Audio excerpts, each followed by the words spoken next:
এই দেখ, ছেলেটা টিকটক করছে। পাশ দিয়ে রাস্তায় হেঁটে চলা মানুষের কথা শুনে সৌরভ পেছন ফিরে তাকায়। তার হাতে বড় স্মার্টফোন। ফোন নিয়ে রাস্তার পাশে দাঁড়িয়ে টিকটক করছিল সে। লোক দুটো মধ্যবয়স্ক। তাদের কথা শুনে সৌরভ ফোন নামিয়ে হাতে নেয়। এই তুমি করিমের ছেলে না? সৌরভ মাথা নাড়িয়ে বলে, জি। আগে তো ভালোই ছিলে, পড়াশোনা শেষ করেছো, তো রাস্তাঘাটে এরকম টিকটক করো কেন? এগুলো কি ভালো? মানুষ খারাপ বলবে তো। আমি তো চুরি করছি না, খারাপ কোনো কাজও করছি না, তাহলে খারাপ কেন বলবে? যার মন মানসিকতাই খারাপ সে আমাকে খারাপ বলবে? একে তো টিকটক করছো, আবার মুখে বড় বড় কথা। কি করবে এই টিকটক করে? সারাদিন টোটো কোম্পানির মতন ঘুরে বেড়ানো ছাড়া তো আর তোমাদের কোনো কাজ নেই। টিকটক করে কি বাবার মুখ উজ্জ্বল করবে? অভদ্র ছেলে। আঙ্কেল, এখানে অভদ্রের কি দেখলেন আপনি? টিকটক করলে খারাপ কি? খারাপ কি মানে? তোমাদের মতো ছেলের জন্যই সমাজ আজ ধ্বংস হতে চলেছে। বাবা তো কষ্ট করে রিক্সা চালিয়ে সংসার চালায়, ভবঘুরে টিকটক না করে বাবাকে হেল্প করলেও তো পারো, তবুও পরিবার শান্তিতে দুমুঠো খেতে পারবে। সৌরভ লোকটির কথার প্রেক্ষিতে কিছুই বলে না। চুপচাপ মাথা নিচু করে রাখে। অপরজন ব্যঙ্গ করে বলে, একে তো টিকটক করে, আবার পোশাকের বৈচিত্র্য দেখো, আর চুলগুলো এমন কালার করেছো কেন? স্মার্ট সাজতে চাও? এখানে তোমাদের স্মার্ট লাগে? যত সব ফালতু পোলাপান। এই চল, এদের বলে কোনো লাভ নেই। সে তার সাথে লোকটিকে নিয়ে চলে যায়। সৌরভ মাথা নিচু করে থাকে। তার বলার মতো কিছু নেই। যদিও সে জানে লোকটি ভুল কিছু বলছে না, তবে জেনেও সে নিজেকে সামলাতে পারে না।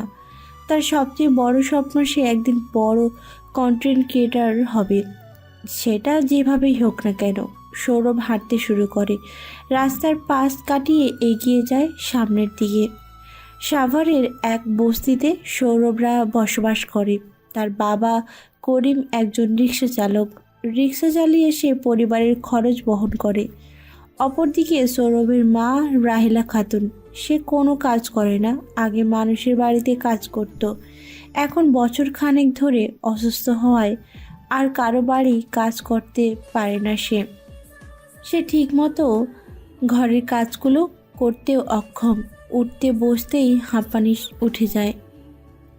করিম ও রাহেলার একমাত্র সন্তান সৌরভ।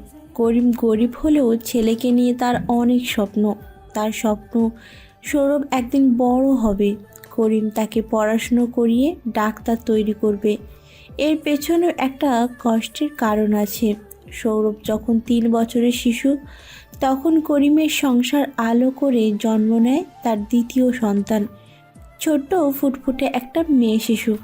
তবে বাচ্চাটা হওয়ার পর থেকেই অসুস্থ হয়ে পড়ে। ধীরে ধীরে নিউমোনিয়া হয়ে যায়। তখন করিমের সংসারের অবস্থাও ছিল দারুণ করুণ। কোনো মতে খাবার জোগাতেও হিমশিম খেত। সে টাকার অভাবে মেয়ের চিকিৎসা করাতে পারে না। অনেক ঘোরাঘুরি করেও টাকা নিয়ে চিকিৎসা করাতে পারে না।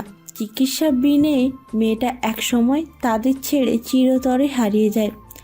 এরপর থেকেই করিমের মনে এক অদম্য জেদ চেপে বসে। তার একটাই জেদ, সে সৌরভকে বড় একটা ডাক্তার হিসেবে তৈরি করবে। সৌরভ বিনা পারিশ্রমে গরিবদের চিকিৎসা করবে। এই জন্য করিম রিক্সা চালিয়েও ছেলেকে পড়াশুনো করায়। সৌরভকে ভালো একটা স্কুল থেকে এসএসসি পাস করায়। এরপর নামকরা এক কলেজে ভর্তি করিয়ে দেয়। কিন্তু সৌরভ ইন্টারে উঠেই মোবাইল আসক্ত হয়ে পড়ে। সে টিকটকে আসক্ত হয়ে পড়ে বাজেভাবে। সে বাবার স্বপ্ন থেকে নিজের স্বপ্নকে বেশি প্রাধান্য দিতে শুরু করে। সৌরভ ফুটপাত ধরে হাঁটতে হাঁটতে এগিয়ে যায় মোড়ের দিকে। মোড় পেরিয়েই ছোট্ট একটা ব্রিজ। ব্রিজের ওপর বসে আছে 3জন ছেলে। ছেলেগুলো সৌরভের বন্ধু। তারাও এক একজন টিকটকার। সৌরভ তাদের দিকে এগিয়ে যায়। কিরে, তোদের কি খবর? সেখান থেকে রনি নামের ছেলেটা বলে, আরে তুই এসে গেছিস, তোর জন্যই তো আমরা অপেক্ষা করছিলাম। আমার জন্য? কেন, কি দরকার? আরে রনি একটা দারুণ আইডিয়া বের করেছে। কি আইডিয়া? বস আগে, তারপর সবকিছু বলছি। সৌরভ গিয়ে তাদের পাশাপাশি বসে। রনি সৌরভকে বলে, আমি একটা বুদ্ধি বের করেছি। কি বুদ্ধি? আমরা তো সবাই টিকটক করি, সবার ইচ্ছে বড় কন্টেন্ট ক্রিয়েটর হব ধীরে ধীরে। একটা কাজ করলে কেমন হয়? আরে বলবি তো কি কাজ? আমরা যদি সবাই মিলে ফানি ভিডিও করি তাহলে কেমন হয়? ফানি ভিডিওতে সেই ভিউ হয়, সবাই পছন্দও করে। আমরা 4 জন একসাথে ভিডিও তৈরি করব, সব রকমের ভিডিও তৈরি করব, কখনো ফানি, কখনো রোমান্টিক, আবার কখনো কখনো ফুড রিভিউ ভিডিও। তাহলে অনেক ভিউ হবে, সবাই আমাদেরকে চিনবে। আর আমাদেরকে একবার সবাই চিনলে তখন আর আমাদের ভাইরাল হওয়ার থেকে কেউ আটকাতে পারবে না। কিরে, বুদ্ধিটা কেমন? সত্যি তো, তোর বুদ্ধিটা দারুণ। তাছাড়া আমরা একসাথে ভিডিও করলে আমাদের সব ফলোয়ারগুলো একত্র হবে, এতে আরো বেশি বেশি জায়গায় ভিডিও যাবে, ভিডিও ফর ইউতে চলে যাবে। তারপর আমরা এভাবে টাকাও উপার্জন করতে পারবো। তখন আর বাড়ি সমাজ কেউ কিচ্ছু বলবে না, অপমানও করবে না। হ্যাঁ, আমি এটাই বলতে চাচ্ছি। এভাবে ভিডিও করলে দ্রুত আমরা ভাইরাল হয়ে যাব। ওকে, আমি রাজি। ঠিক আছে, তাহলে আমরা কালকে থেকে ভিডিও শুরু করব। কাল বিকেলে এখানে চলে আসবি। ঠিক আছে। সৌরভ বন্ধুদের সাথে আড্ডা দিতে থাকে। সময়ের মতো সময় গড়িয়ে যেতে থাকে। হঠাৎ তাদের সামনে ছোট্ট একটা ছেলে এসে দাঁড়ায়। ছেলেটা সৌরভের পাশের বাড়ির। সৌরভ ছেলেটিকে দেখে বলে, কি রে আয়ান, তুই এখানে কেন? ভাই তাড়াতাড়ি, তোমার মা তোমাকে ডাকছে। কেন রে, কি হয়েছে? করিম চাচার পায়ে আঘাত পেয়েছে, পা থেকে রক্ত পড়ছে। কি বলছিস? কিভাবে কি হলো? রিক্সা চালাতে গিয়ে অ্যাক্সিডেন্ট হয়েছে। বাবা কোথায় এখন? বাড়িতে এনেছে, তোমাকে দ্রুত যেতে বলেছে। হ্যাঁ, চল। সৌরভ আয়ানকে সঙ্গে নিয়ে বাড়ির দিকে ছুটে যায়। সাভারের এক কোণে গড়ে উঠেছে বড় একটা বস্তি। সৌরভদের বাড়িটা শেষ প্রান্তে। বস্তির মধ্যে কোনো মতে পা ফেলার জন্য ছোট্ট চিকন চিকন রাস্তা। সৌরভ চিকন গলি ধরে এগিয়ে যেতে থাকে। ইতিমধ্যে ভয়ে চিন্তায় তার মাথায় ঘাম জমেছে। সৌরভ ছুটে বাড়ির মধ্যে চলে যায়। চাটইয়ের বেড়া দিয়ে তৈরি ছোট্ট ছোট্ট দুটো রুম। একটায় সৌরভ, অপরটাতে তার মা বাবা থাকে। সৌরভ মা বাবার ঘরের মধ্যে ছুটে যায়। বিছানায় শুয়ে আছে করিম, তার পায়ে সাদা ব্যান্ডেজ করা। ব্যান্ডেজের উপরে রক্ত ভেসে উঠেছে। রাহেলার স্বামীর মাথার কাছে বসে ফুঁপিয়ে কান্না করছে। ঘরের মধ্যে আশেপাশে 2-3 জন প্রতিবেশী দাঁড়িয়ে আছে। সৌরভ বাবার কাছে এগিয়ে যায়। কি হয়েছে বাবা তোমার? পায়ে কিভাবে আঘাত পেলে? তেমন কিছু না বাবা, এই রিক্সাটা বাসের সঙ্গে ধাক্কা খেয়ে উল্টে গেছিল, তাই পায়ে সামান্য আঘাত লেগেছে। অনেক বড় ক্ষত হয়েছে তো, সামান্য কোথায়? ডাক্তার দেখিয়েছো? ওষুধ কিনেছো? করিম কিছু বলতে যাওয়ার আগেই রাহেলা কান্না করতে করতে বলে, এদিকে নজর দিয়ে তোর কি? মরে যাক তোর বাবা, তুই তো সুখে থাক। তোর তো আমাদের নিয়ে কোনো টেনশন নেই। তোর তো টিকটক করাই সব। তুই টিকটক কর গিয়ে, আমরা মরে গেলেও দেখার প্রয়োজন নেই। মা, এভাবে বলছো কেন? আমি কি তোমাদের ভালোবাসি না? প্রতিবেশীর মধ্যে একজন মহিলা বলে, ভুল কি বলেছে? তোর মা তো ঠিকই বলেছে। এত বড় একটা ছেলে থাকলে বৃদ্ধ বয়সে বাবাকে রিক্সা চালিয়ে খেতে হয়। এরকম ছেলে থাকার চেয়ে মরে যাওয়াই অনেক ভালো। ঠিক বলেছো ভাবি, এত বড় ছেলে কাজ করতে পারিস, তবু মা বাবা আরাম করে দুবেলা দুমুঠো খেতে পারে। এত বড় ছেলে লজ্জা লাগে না? বাবার কাঁধে বসে বসে অন্ন ধ্বংস করিস। আমার ছেলে হলে আমি কবেই বিষ খাইয়ে মেরে ফেলতাম। চাচি, তোমার ছেলেও তো কাজকর্ম করে না, অন্যের মেয়ে নিয়ে ফুর্তি করে বেড়ায়। প্রতিদিন একের পর এক বিচার আসে। আমি তো তোমার ছেলের মতো খারাপ কিছু করি না। কথায় আছে না, চোরের মায়ের বড় গলা। তোমার বেলায়ও সেটাই হয়েছে। সৌরভের জবাবে মহিলাগুলো তেতে ওঠে। রাহেলা বিছানা থেকে ছেলের কাছে এক প্রকার তেড়ে যায়। চট করে একটা থাপ্পড় বসিয়ে দেয় সৌরভের গালে। সৌরভ থাপ্পড় খেয়ে হতভম্ব হয়ে যায়। ছলো নয়নে মাথা নিচু করে ফেলে। রাহেলা চিৎকার করে বলে, এই শিক্ষা দিয়েছি আমি তোকে, কিভাবে বড়দের সাথে কথা বলতে হয় এটাও ভুলে গেছিস। দিন দিন সন্ত্রাসীর মতো হয়ে যাচ্ছিস। তোর হাতে ফোন তুলে দেয়াই আমার সবচেয়ে বড় ভুল ছিল। ওরা তো ঠিক কথাই বলেছে, তোর মতো এত বড় একটা ছেলের বেঁচে থাকতে তোর বাবা কষ্ট করে রিক্সা চালিয়ে রোজগার করে, আর সেই রোজগার তুই খাস। লজ্জা করে না? একটুও বিবেকে বাঁধে না? লেখাপড়া করতে দিয়েছি, সেটাও তো নামমাত্র। লেখাপড়ার প্রতি কোনো মনোযোগ নেই, সব মনোযোগ টিকটকের প্রতি। কি হবে এই টিকটক করে? টিকটক কি আমাদের পেটে ভাত জুগিয়ে দিবে? এই দিন দেখার জন্য তোকে শিক্ষিত করেছিলাম, এই দিন দেখার জন্য তোকে দিনের পর দিন খেয়ে না খেয়ে বড় করেছিলাম। তুই বেরিয়ে যা আমার বাড়ি থেকে। তোর মতো ছেলে থাকার চেয়ে না থাকা অনেক ভালো।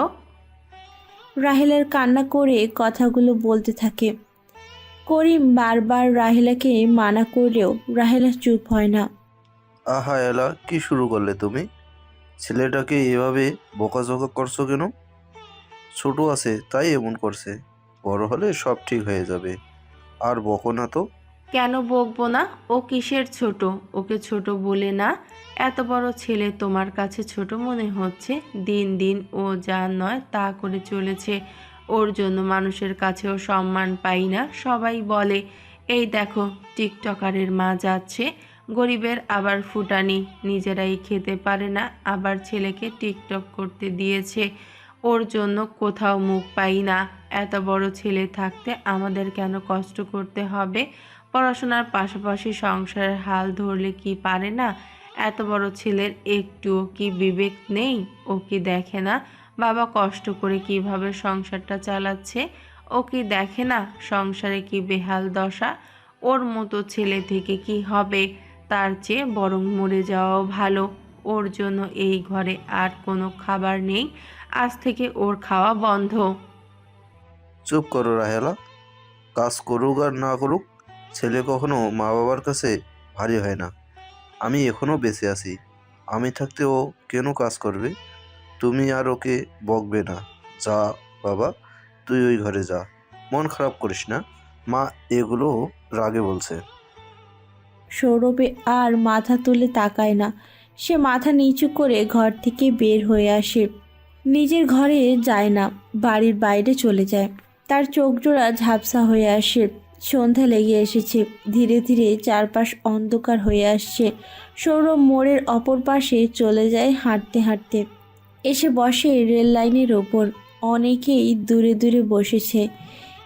এদিকটায় সন্ধ্যায় কোনো ট্রেন যায় না, তাই সবাই রেল লাইনের ওপরেই বসে আড্ডা দেয়।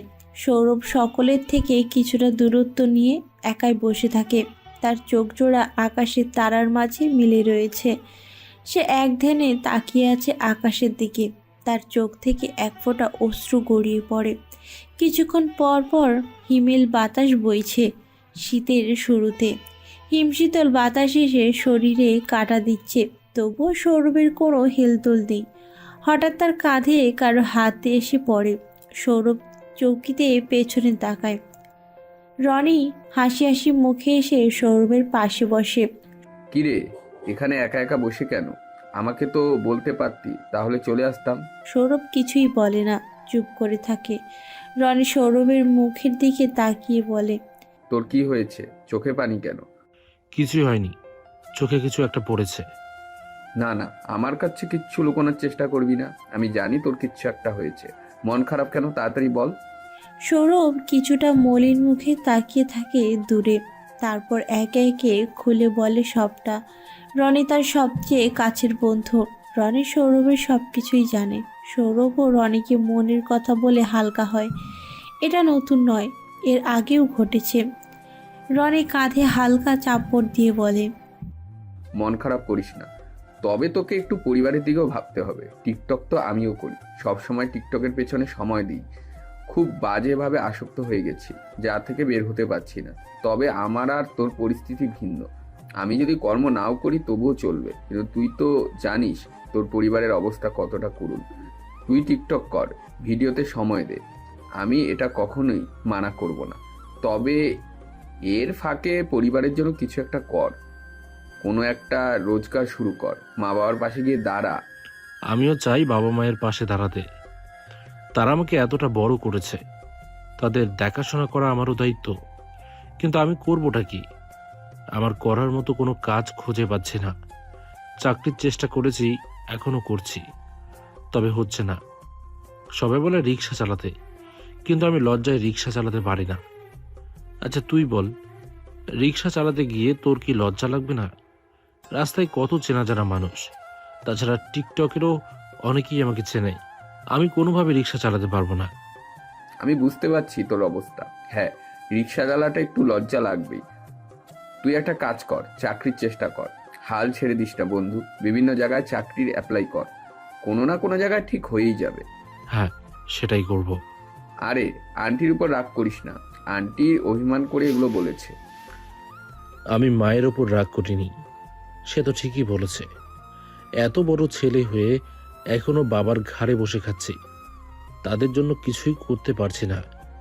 এটা লজ্জার বিষয়। আমি আসলেই খুব বাজেভাবে ফোনে আসক্ত হয়ে গেছি, কিন্তু কি করব বল? আমি সহজে এগুলো ছাড়তে পারছি না। মন খারাপ করিস না, সব ঠিক হয়ে যাবে। রনি সৌরভকে সান্ত্বনা দেয়। সৌরভ মন খারাপ করে বসে থাকে কিছুক্ষণ। দুই বন্ধু ওখানেই বসে থেকে কাটিয়ে দেয় ঘন্টার পর ঘন্টা। রাত কিছুটা বেশি হলে রনি আর সৌরভ উঠে দাঁড়ায়। ওকে, অনেক আড্ডা হলো, এবার বাড়িতে যা সৌরভ, আর রাগ করে থাকিস না। ওকে, সাবধানে যাস। রনি নিজের বাড়ির দিকে এগিয়ে যায়। সৌরভ আর রনিদের বাড়ি বিপরীতমুখী। সৌরভদের যে পাশে বাড়ি, তার অপর পাশে রনিদের বাড়ি। সৌরভ এই শহরে বড় হয়েছে। ছোট থেকেই রনি তার বন্ধু, দুজন দুজনের সবচেয়ে ভালো বন্ধু। রনির পরিবার খুব বড় লোক। তার বাবা একজন পুলিশ অফিসার, মা কলেজের শিক্ষক। রনিদের পরিবারের অবস্থা খুব ভালো। অপরদিকে সৌরভের পরিবার অনেক দরিদ্র। তবে রনি গরিব বন্ধুকে নিয়েই গর্ববোধ করে, কখনোই অবস্থান নিয়ে অহংকার করে না। সৌরভ ক্লান্ত মনে বাড়িতে চলে যায়। নিজের ঘরে ঢোকার পূর্বেই মা বাবার ঘরে একবার উঁকি মারে। দরজা খোলাই রয়েছে, দুজনে ঘুমিয়ে পড়েছে। টেবিলে খাবারের প্লেট ঢাকা। সৌরভ জানে তখন রাহিলা যা বলেছে সব কিছু অভিমান করে বলেছে। এই খাবারগুলো তার জন্যই রাখা হয়েছে। কিন্তু সৌরভ ভেতরে যায় না, দরজাটা ভিড়িয়ে নিজের রুমে চলে যায়। এখন আর তার খেতে মন চাইছে না। সে সোজা বিছানায় গিয়ে ফোনটা হাতে তুলে নেয়। ফোনের লক খুলেই টিকটকে প্রবেশ করে। এটাই তার এখন একমাত্র শান্তির মাধ্যম। কেন যেন টিকটকে আসলেই তার মনটা ভালো হয়ে যায়। সৌরভ নিজের আইডি চেক করতে থাকে। আইডিতে ঢুকেই তার মুখে হাসি ফুটে ওঠে। অনেক মাসের পরিশ্রম পর বেশ ফলোয়ার হয়েছে তার, প্রায় 3 মিলিয়ন ফলোয়ার। এগুলো তৈরি করতে কম কষ্ট হয়নি। নতুন নতুন লাইক, কমেন্ট, নোটিফিকেশান ভরে উঠেছে। সৌরভ নতুন একটা ভয়েস ভিডিও তৈরি করে। মুহূর্তে ছাড়তেই বেশ ভিউ হতে থাকে, লাইক কমেন্ট পড়তে থাকে। সৌরভ বেশ কিছুক্ষণ টিকটক স্ক্রল করতে থাকে। একসময় টিকটক থেকে বের হয়ে ফেসবুকে আসে। ফেসবুক পেজটাও বড় হতে চলেছে, তবে এখনও মনিটাইজেশন আসেনি। এটার অপেক্ষার প্রহর গুনছে সৌরভ। মনিটাইজেশন পেলেই তার ইনকাম শুরু। যেদিন পাবে সেদিনই তার স্বপ্ন পূরণের প্রথম পদক্ষেপ হবে। সৌরভের একটা ইউটিউব অ্যাকাউন্টও আছে। সে আগে শুধু শখের বশে টিকটক ভিডিও করত, তবে এখন তার শখটাকেই ক্যারিয়ার হিসেবে গড়ে তুলতে সে দেখিয়ে দেবে। টিকটক ইউটিউবার হয়েও সফল হওয়া যায়। ইউটিউবটা খুব অল্প সময় হলেও খোলা হয়েছে। বেশি একটা সাবস্ক্রাইবার নেই, তবে দিনে দিনে বেশ ভালোই বেড়ে চলেছে। আর কিছু মাস এইভাবে চললেই আশা করা যায় ভালো কিছু একটা হবে। কিছুদিন পূর্বেই সৌরভ বন্ধুদের সাথে পুরান ঢাকা গিয়েছিল, সেখানের ঐতিহ্য তুলে ধরতে। বিভিন্ন স্থান ও খাবার দাবার, সাংস্কৃতিক আচরণ নিয়ে একটা ভিডিও তৈরি করেছে। এই ভিডিওটার মাধ্যমে কম সময়ে খুব বেশি সাড়া পায় সৌরভ। অনেকেই কমেন্ট করেছে আরও এরকম ভিডিও চাই। এই জন্য তাদের কথা রক্ষাতে সৌরভ গোলাপগ্রামে চলে যায়। এটা ঢাকার শেষ প্রান্তে ছোট্ট একটা গ্রাম। সম্পূর্ণ গ্রামেই ফুলের চাষ করা হয়। বিভিন্ন রকমের ফুল গ্রামের আকর্ষণীয় বৃদ্ধি পেয়েছে বেশ। অনেক পর্যটক ও আসা যাওয়া করছে। সৌরভ আজকে সেই ভিডিওগুলো ক্লিপ হিসেবে তৈরি করতে থাকে, এডিট করতে থাকে সুন্দরভাবে। সৌরভের এডিটের হাত খুব দারুণ। সে সুন্দর কিছু এডিট করেও আকর্ষণ করে ফেলতে পারে। এই জন্য আরও বেশি তার ভিডিও সকলে পছন্দ করে। সৌরভের ভিডিওটা তৈরি করতে করতে রাত প্রায় 2:30 বেজে যায়।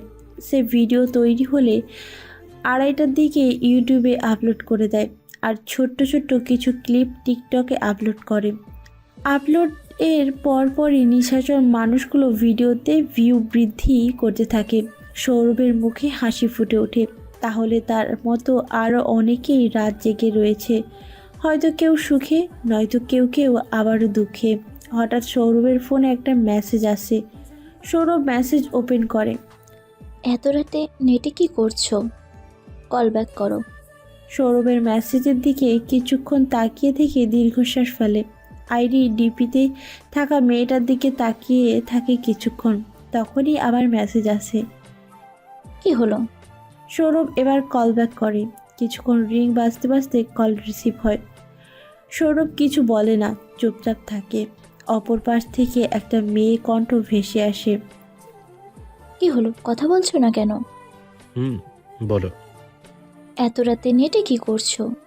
নিশ্চয়ই টিকটক। এছাড়া আর কী বা করবে তুমি? এই সময়টা অন্য কাজে দিলে জীবনে সফলতা পেতে। যাই হোক, কালকে তুমি ফ্রি আছো? সৌরভ ছোট্ট করে জবাব দেয়। কালকে আমার সাথে একটু দেখা করতে পারবে? পারবো। কোথায় আসতে হবে? যেখানে আমাদের প্রথম দেখা হয়েছিল। মনে আছে তো কোথায় প্রথম দেখা হয়েছিল? আমাকেই মনে নেই? সেটা কিভাবে মনে থাকবে? মনে আছে, লেকপার। এটা তাহলে মনে আছে।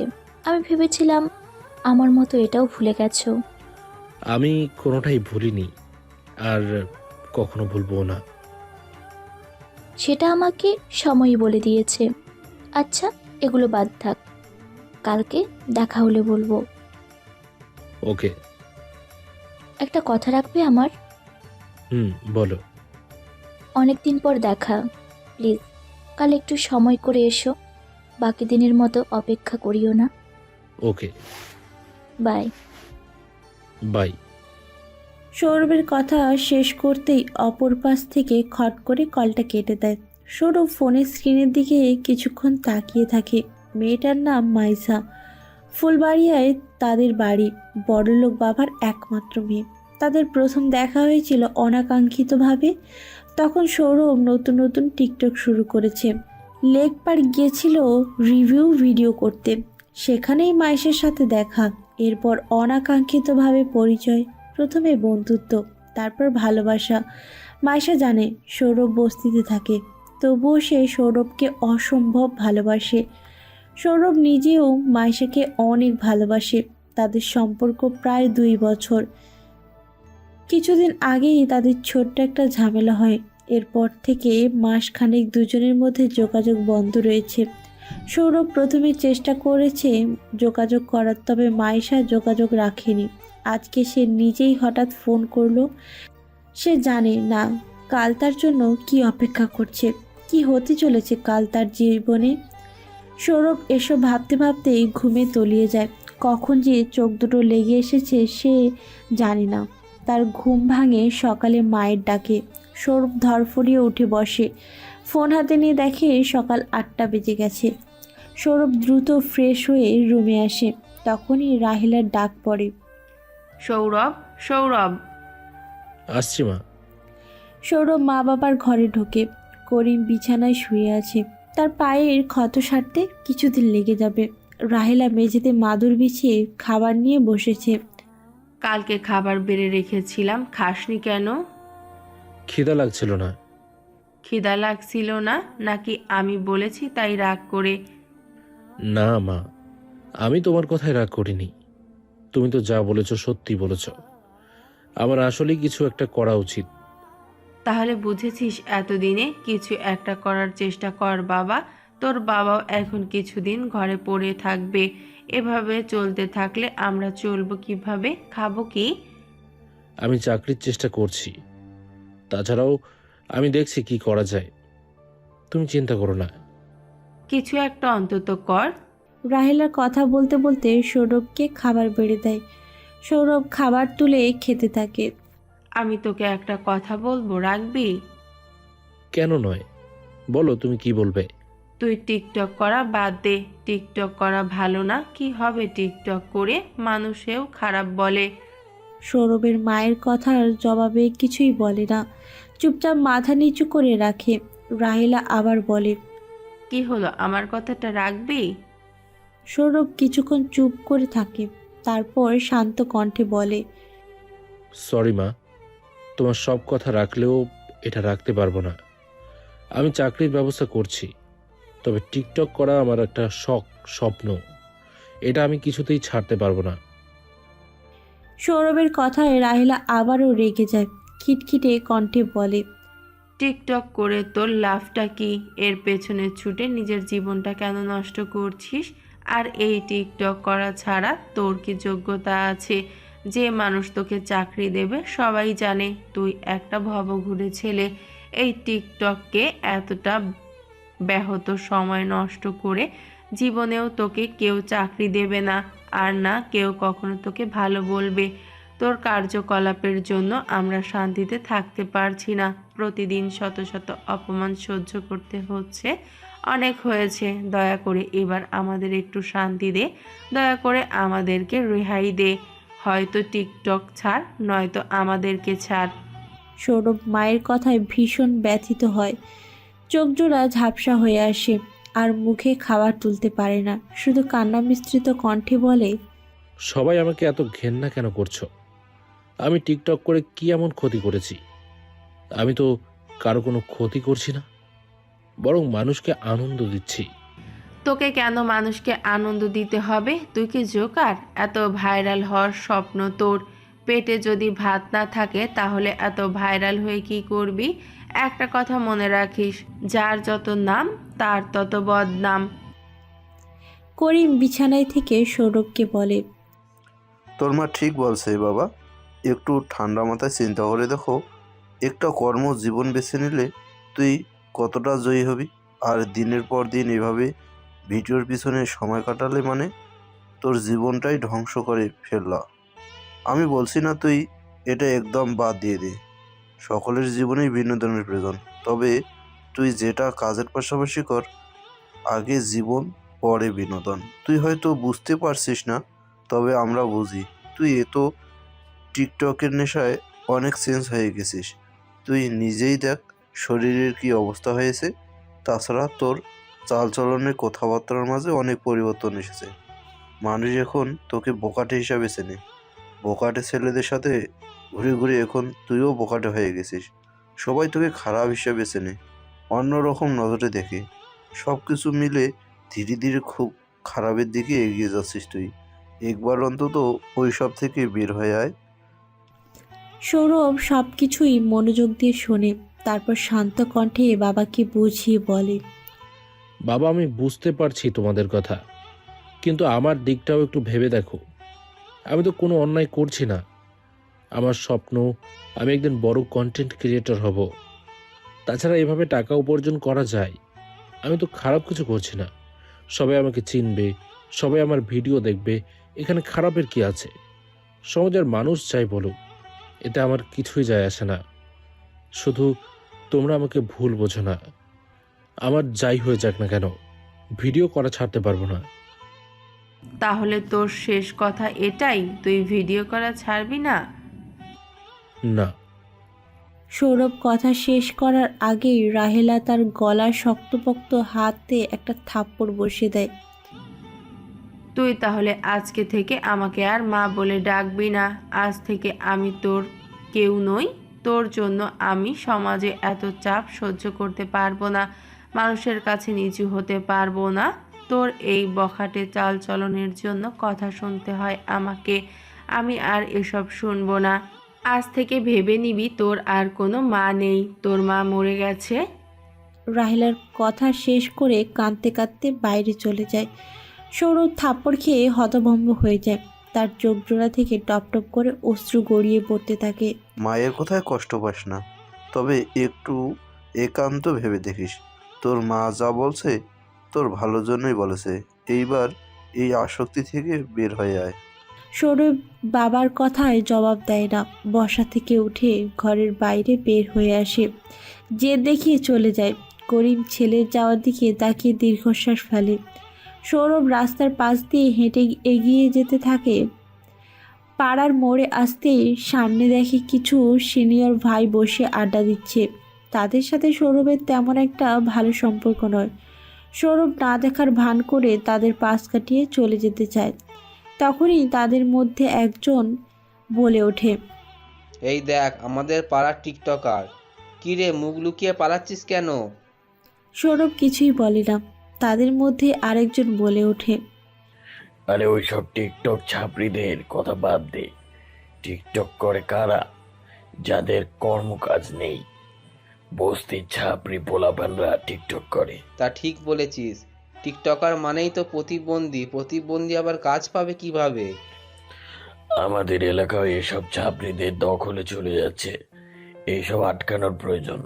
সৌরভ এবার আর দমে যেতে পারে না। ছেলে দুটোর সামনে এসে বলে, তোমরা কি আমাকে ছাপরি বলছো? হ্যাঁ, তোকেই বলছি। শুধু তোকে কেন, যে টিকটক করে তাদেরকেই বলবো। টিকটক তো ছাপড়িরাই করে। আরে টুকাইদের কাজ না থাকলে কি করবে? ওদের কাজ দেবে কে? কোনোভাবে সময় তো কাটাতে হবে। দুজন কথা বলে জোরে জোরে হাসতে থাকে। সৌরভ চোয়াল শক্ত করে বলে, সকল টিকটকাররাই ছাপরি নয়। আর টিকটক মানেই খারাপ কিছু, এমন মনোভাব চেঞ্জ করা প্রয়োজন। আমি ভালো ভালো রিভিউ দেই, ভালো শালীন কন্টেন্ট তৈরি করি। এখানে খারাপের কি আছে? যাদের যোগ্যতা নেই তারাই কেবলমাত্র অন্যের দেখে জ্বলে। সৌরভের কথা শুনে ওরা দুজন আবারও হাসতে ফেটে পড়ে। তোর যোগ্যতা নিয়ে আমাদের হিংসা হয়। তোর কি যোগ্যতা আছে রে? আমাদের লেভেলে আছিস? জানিস আমরা কত মাইনে পাই? তুই টুকাইগিরি করে কত পাস? আসছে যোগ্যতা নির্ণয় করতে। আরে বাদ দেন এইসব ছোট লোকের কথা। এইসব ছোট লোকের কথা এত কান দিস না। বাপ রিক্সা চালিয়ে খায়, আর ছেলে এসেছে যোগ্যতা নির্ণয় করতে। যারা রিক্সা চালিয়ে খায় তারা কি মানুষ না? হ্যাঁ অবশ্যই মানুষ। রিক্সা চালক স্বাভাবিক মানুষ হলেও টিকটকাররা স্বাভাবিক মানুষ নয়। আমরা তাদের প্রতিবন্ধীদের নজরে দেখি। এবার কিন্তু বেশি বাড়াবাড়ি হয়ে যাচ্ছে। কেন? বাড়াবাড়ি করলে কি করবি তুই? মারবি? নে মার, মার দেখা। ছেলেটা কথা বলতে বলতে সৌরভকে ধাক্কা মারতে থাকে। একে একে দুজনের মধ্যে ঝামেলা তৈরি হয়।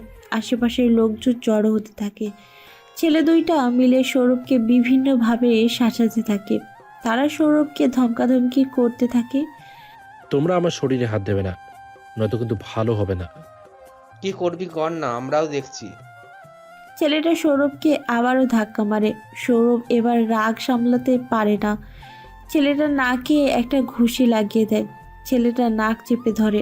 অপরজন সৌরভের উপর ঝাঁপিয়ে পড়ে। ছেলে দুজন মিলিয়ে সৌরভের উপর ঝাঁপিয়ে পড়ে। সৌরভও তাদের সঙ্গে হাতাহাতি শুরু করে। সৌরভ একা হাতে তাদের সঙ্গে পেরে ওঠে না। দুজন মিলে সৌরভকে মারতে থাকে। আশেপাশের মানুষজন এসে তাদেরকে থামিয়ে দেয়। তিনজনকে তিনি পাশে ঠেলে সরিয়ে নেয়। তোমরা কি শুরু করেছো? এটা একটা ভদ্র সভা, এখানে কেউ মারামারি করে না। তোমরা সমাজের মাঝে বিশৃঙ্খলা সৃষ্টি করবে না। ওদের মধ্যে দুজনের একজন বলে ওঠে, আমাদের কখনো দেখেছেন মারামারি করতে? এই ছোট লোক ফকিন্নির বাচ্চা আমাদের প্রথমে মেরেছে। সৌরভ ওদের দিকে আরেকটু তেড়ে গিয়ে বলে, মুখ সামলিয়ে কথা বলবি, নয়তো তোর জিহ্বা টেনে আমি ছিঁড়ে ফেলবো।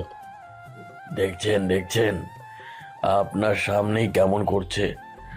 ও যদি আমাদের মারতে চায় তাহলে আমরা কি ওকে ছেড়ে দেব? আমি তোমাদের খুব ভালো করে চিনি। তোমরা যে যেচে মারামারিতে জড়াবে না এটাও জানি। আর এই যে তুমি, তোমার বাবা গরিব হলেও খুব ভালো মানুষ। করিমকে আমরা সবাই চিনি, খুব ভালো মনের মানুষ একজন। তো তুমি এতটা বেয়াদব হয়েছো কেন? আপনি সবটা না জেনেই আমাকে দোষারোপ করছেন কেন? আমি তো চুপচাপ রাস্তা দিয়ে যাচ্ছিলাম, ওরাই প্রথমে আমাকে অপমান করেছে। বৃদ্ধ সৌরভকে ধমক দিয়ে বলে, চুপ করো তুমি। তোমার মতো ছেলেদের খুব ভালো করেই চিনি। এখনকার ছেলেগুলো সব ফোন পে নষ্ট হয়ে গেছে। আর এই তো ফেস ও টিকটক, এছাড়া আর কাজ কি তোমার? শুধু টিকটক করা, অভদ্রের মতো সারাদিন ঘোরাঘুরি করা, এছাড়া আর কি করার আছে?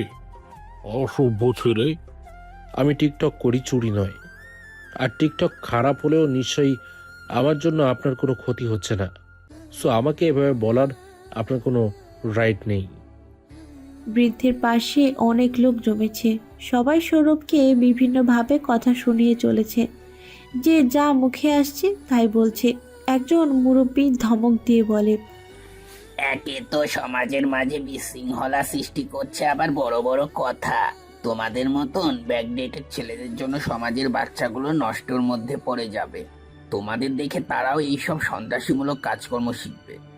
তোমাদের তো সমাজে রাখাই উচিত না, তোমাদের ঘাট ধাক্কা দিয়ে বের করে দেওয়া উচিত। কুলাঙ্গার বেয়াদব ছেলে। সৌরভ সকলের কথায় বিস্ময় হয়ে যায়। সে বুঝতে পারছে না এখানে তার দোষটা কি। আপনারা শুধু আমাকেই দোষারোপ করছেন কেন? এখানে আমার কি দোষ? শুধু এক পক্ষের কথা শুনেই আমাকে জানায় তাই বলছেন। ওরাই তো আমাকে প্রথম মেরেছে। তুমি কি মনে করেছো যা বলবে আমরা তাই বিচার করে নেব? ওরা তোমার মতো বস্তির ছেলে না, কিংবা তোমার মতো বখাটেও নয়। ওরা ভদ্র ঘরের সন্তান। ওদের মা বাবা ওদের যথেষ্ট ভালো শিক্ষা দিয়েছে। ওরা তোমার মতো মারামারি করবে না, এই বিশ্বাস আমাদের আছে। সৌরভ সকলের কথা শুনে হতভম্ব হয়ে যায়। মানুষ কিভাবে এত অন্ধবিশ্বাস হতে পারে?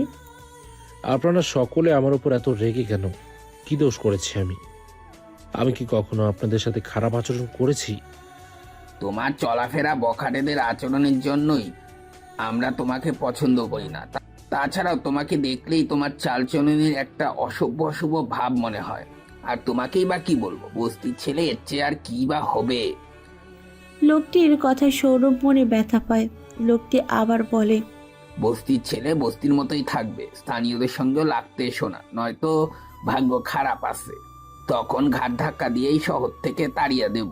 নয়তো বেশি বাড়াবাড়ি করলে পিঁপড়ার মতন পায়ের তলায় পিষ্টে মারবো, তবুও কেউ কিছু বলতে পারবে না। অসভ্য বেয়াদব ছেলে, যাও এখান থেকে। লাস্টের কথাটা ধমক দিয়ে বলে মুরব্বী। তার কথায় সৌরভের চোখ ছলছল করতে থাকে। এত বড় অপমান এই জন্মে হয়তো তাকে কখনো কেউ করেনি। সৌরভ চোখের কোণায় থেকে অশ্রুবিন্দু হাত দিয়ে মুছে ফেলে, এগিয়ে চলে যায় সেখান থেকে। সকাল সকাল তার মনটাই খারাপ হয়ে যায়। একের পর এক অপমান এসে আঘাত করে হৃদয়ে। সৌরভ ক্লান্ত মনে হাঁটতে থাকে। তারপর গাড়িতে উঠে বসে। অপর পাশে মাইশা লেক পাড়ের বেঞ্চে বসে আছে।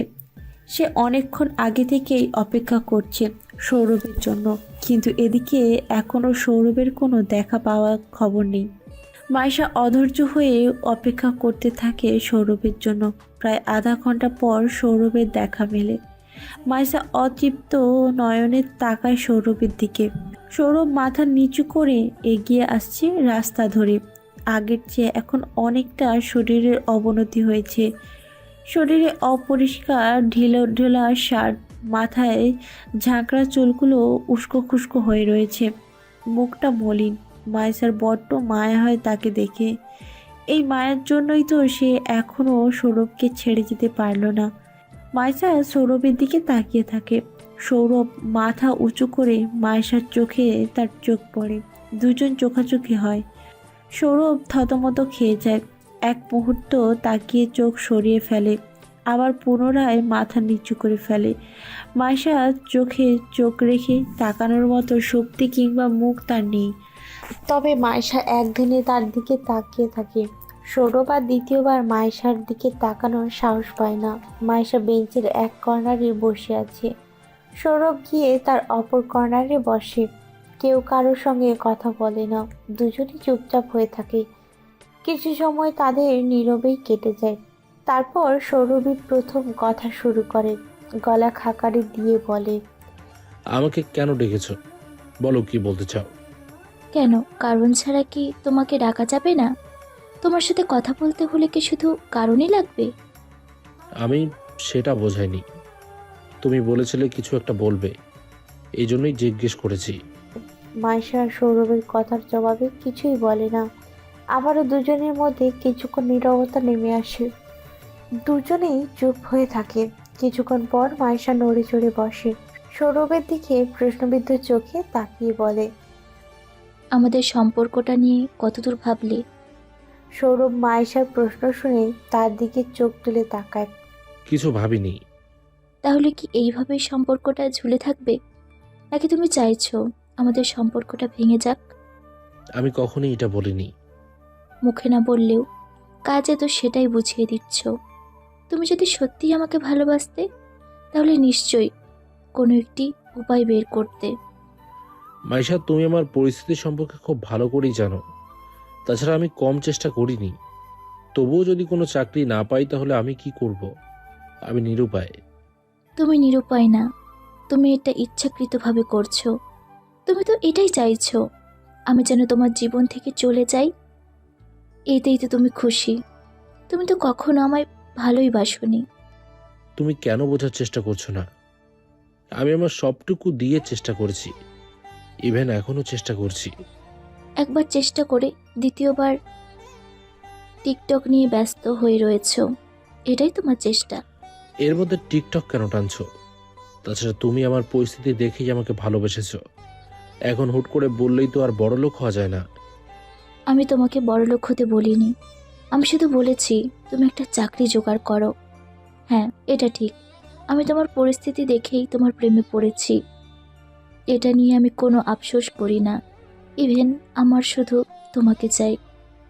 তোমার কি থাকলো না থাকলো এতে আমার যায় আসে না, কিন্তু আমার পরিবার এটা মানবে? যখন আমার বাবা জিজ্ঞেস করবে ছেলে কি করে, তখন আমি কি জবাব দেব? আমি কিভাবে বলবো ছেলে কিছুই করে না, শুধু বখাটের মতো ভব ঘুরে বেড়ানো আর টিকটক ছাড়া সে কিছুই করতে জানে না? তখন কি আমার বাবা তোমাকে মেনে নেবে? আমার বাবার কথা বাদ দাও, তুমি হলে তুমিও কি চাইতে তোমার মেয়েকে বেকার একটা ছেলের হাতে তুলে দিতে? কখনোই দিতে না। তুমি কখনোই চাকরি নিয়ে সিরিয়াস নয়। তোমার সকল গুরুত্ব তো টিকটকের প্রতি। টিকটকের জন্য তুমি আমাকেও ঠিকভাবে সময় দাও না। ব্যাস, অনেক হয়েছে মাইশা। আমি তোমাকে কিভাবে বোঝাবো? আমি চেষ্টা করছি, যদি না হয় এখানে আমার কি করার আছে? আচ্ছা, আমি এটা আপাতত বাদ দিলাম। তুমি আমাকে একটা কথা স্পষ্ট করে বলবে? কি কথা?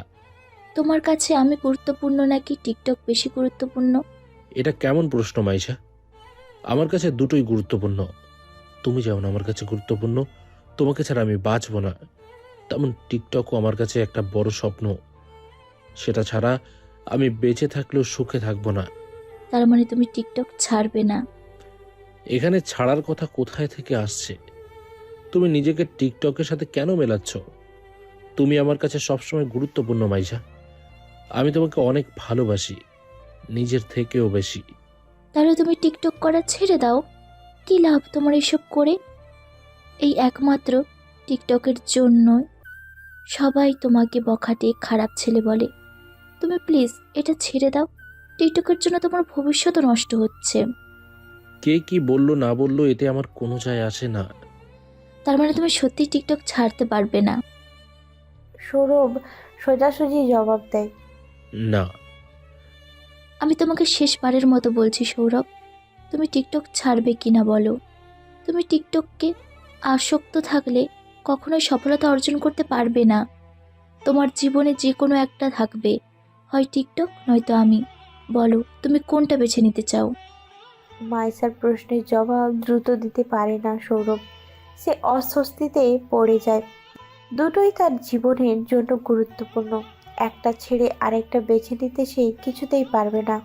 সৌরভ মাইসার দিকে তাকিয়ে বলে, আমি দুটোর কোনোটাই ছাড়তে পারবো না। তুমি বোঝার।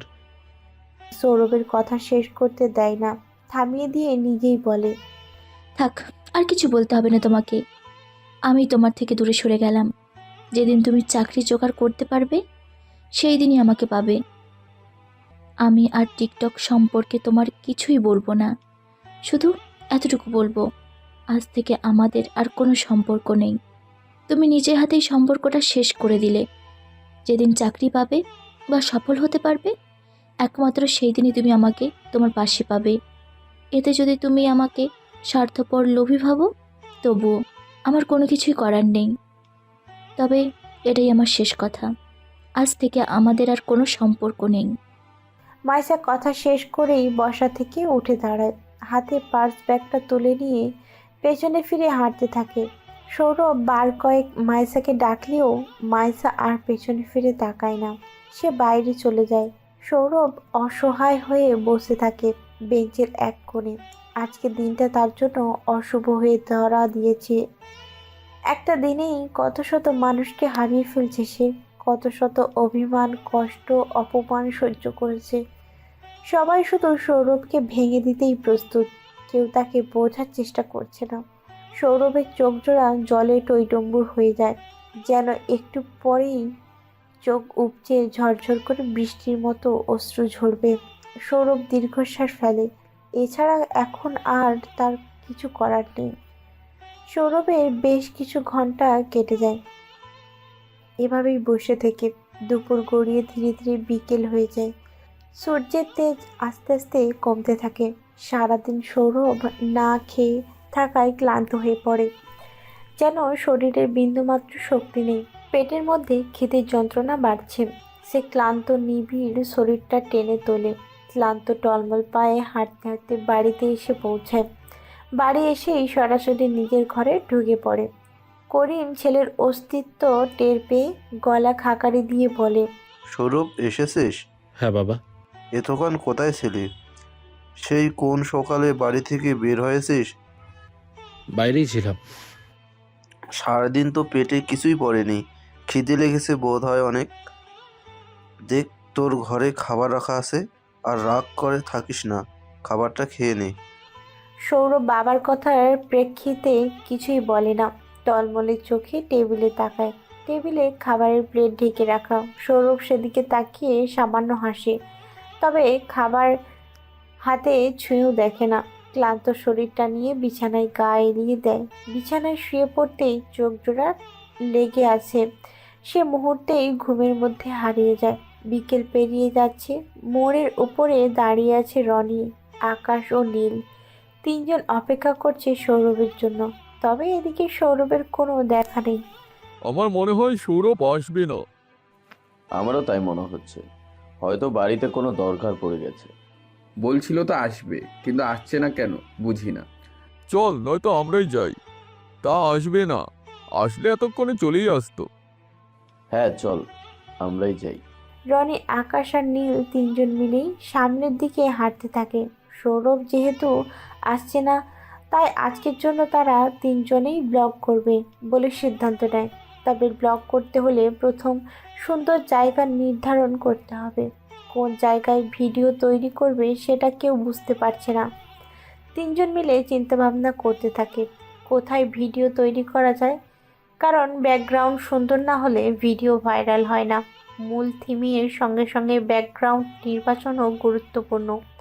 তিনজন মিলে একত্রে আলোচনা করতে থাকে। অবশেষে ডিসিশন ফাইনাল করে তারা আজকে মেন রোডের পাশে ভিডিও তৈরি করবে। রনি, আকাশ ও নীলকে নিয়ে মেন রোডে চলে যায়। এই দিকটায় খুব ব্যস্ত রাস্তা, অধিক গাড়ি চলাচল করলেও জায়গাটা সুন্দর। রাস্তার পাশ ঘেঁষে সুন্দর সুন্দর রকমের ফুল ফুটে রয়েছে, এতে সৌন্দর্য আরও বৃদ্ধি পেয়েছে। তারা সব কিছু ঠিকঠাক করতে থাকে রাস্তার পাশ ঘেঁষে। ক্যামেরাম্যান নীল। অবশ্য নীল একজন প্রফেশনাল ফটোগ্রাফার। সে ভিডিও ছবি তুলতে খুব ভালো পারে, এই জন্য তাকে ক্যামেরাম্যান হিসেবে দেওয়া হয়েছে। অপরদিকে রনি আর আকাশ মিলে ফানি ভিডিও তৈরি করবে, কিছু ভয়েস মেক করবে। লাস্টের দিকে জায়গাটা নিয়ে একটা ব্লগ করার চিন্তাভাবনাও আছে। নীল ক্যামেরা নিয়ে নিজের জায়গায় দাঁড়িয়ে পড়ে। ক্যামেরার সামনে রনি আর আকাশ রয়েছে। নীল তাদেরকে সব কিছু বুঝিয়ে দেয়। আমি যখন স্টার্ট বলবো তখনই তোরা শুরু করবি, আর যেভাবে যেভাবে বলছি ঠিক সেভাবে সেভাবে সব কিছু করবি। আর হ্যাঁ, যেহেতু আমরা মেন রোডের পাশে রয়েছি, তাই একদম ভিডিওতে বেখেয়ালি হয়ে পড়িস না। রাস্তায় গাড়ি ঘোড়ার দিকে নজর রাখিস। রনি নীলকে তাড়া দিয়ে বলে, আচ্ছা আচ্ছা, এইসব বলতে হবে না, আমরা বুঝতে পেরেছি। তুই তাড়াতাড়ি শুরু কর, আমরা রেডি। একটু পরেই সন্ধ্যা নেমে আসবে, সন্ধ্যার আগেই সব কিছু শেষ করতে হবে। ওকে। নীল মেকি হেসে ক্যামেরা হাতে তুলে নেয়। রনি আর আকাশ ভয়েসের মতো ভিডিও তৈরি করতে প্রস্তুত। নীল সব কিছু রেডি হলে স্টার্ট বলে। নীল বললেই তারা ভয়েস অনুযায়ী মুখ মেলাতে থাকে আর সেভাবেই অঙ্গভঙ্গি করে। নীল ভিডিও করতে করতেই হাসতে থাকে। এদিকে রাস্তায় ও কিছু মানুষ জমেছে, সবাই কৌতূহল চোখে তাদেরকে দেখছে। বেশ সময় নিয়ে তারা কয়েকটা ভিডিও তৈরি করে। এরপর আরও একটা ভিডিও তৈরি করতে প্রস্তুত হয়। এটাও ফানি কমেডি টাইপের। স্টার্ট করার পরেই দুজনের অভিনয় শুরু করে। সব কিছু ঠিকঠাক হলেও লাস্ট পর্যায়ে আকাশ হেসে ফেলে, ভিডিওটা নষ্ট হয়ে যায়। এর জন্য রনি দুষ্টুমি করে আকাশকে মারতে তেড়ে যায়। আকাশ ব্যস্ত রাস্তায় বেখেয়ালিভাবে দৌড়ে চলে যায়। রনিও তার পেছনে পেছনে যায়। মুহূর্তে একটা বাস ধেয়ে আসে। রনি আকাশ দুজনেই অপ্রস্তুত হয়ে পড়ে। সব কিছু চোখের পলকে ঘটে যায়। এতটা দ্রুত সব কিছু হতে থাকে যে তারা পালানোর সময় পায় না। আকাশ কোনো মতে লাফ দিয়ে বেঁচে যায়। সে ছিটকে দূরে গিয়ে চলন্ত রিকশার উপর পড়ে। তার তেমন কোনো ক্ষতি না হলেও রিকশাওয়ালা হাতে প্রচুর ব্যথা পায়। আকাশ বেঁচে গেলেও রনি কিছুতেই থেমে যেতে কিংবা পালিয়ে বাঁচতে পারে না। সে গিয়ে সোজাসুজি বাসের সামনে পড়ে। বাস ও এত দ্রুত ব্রেক করতে পারে না। ব্রেক করার আগেই বাস রনির শরীরের এক সাইড ধাক্কা লাগায়। রনি বাসের ধাক্কায় দূরে গিয়ে ছিটকে পড়ে। শরীর থেতলে রক্তে রাস্তা রঞ্চিত হয়ে যায়। বাস হঠাৎ ব্রেক করায় ভেতরে যাত্রীদেরও আঘাত লাগে। চারিদিকে হইহুল্লোড় শুরু হয়ে যায়। মুহূর্তেই নীল স্তব্ধ হয়ে যায়। তার মস্তিষ্ক যেন এক মুহূর্তের জন্য অচল হয়ে গেছে।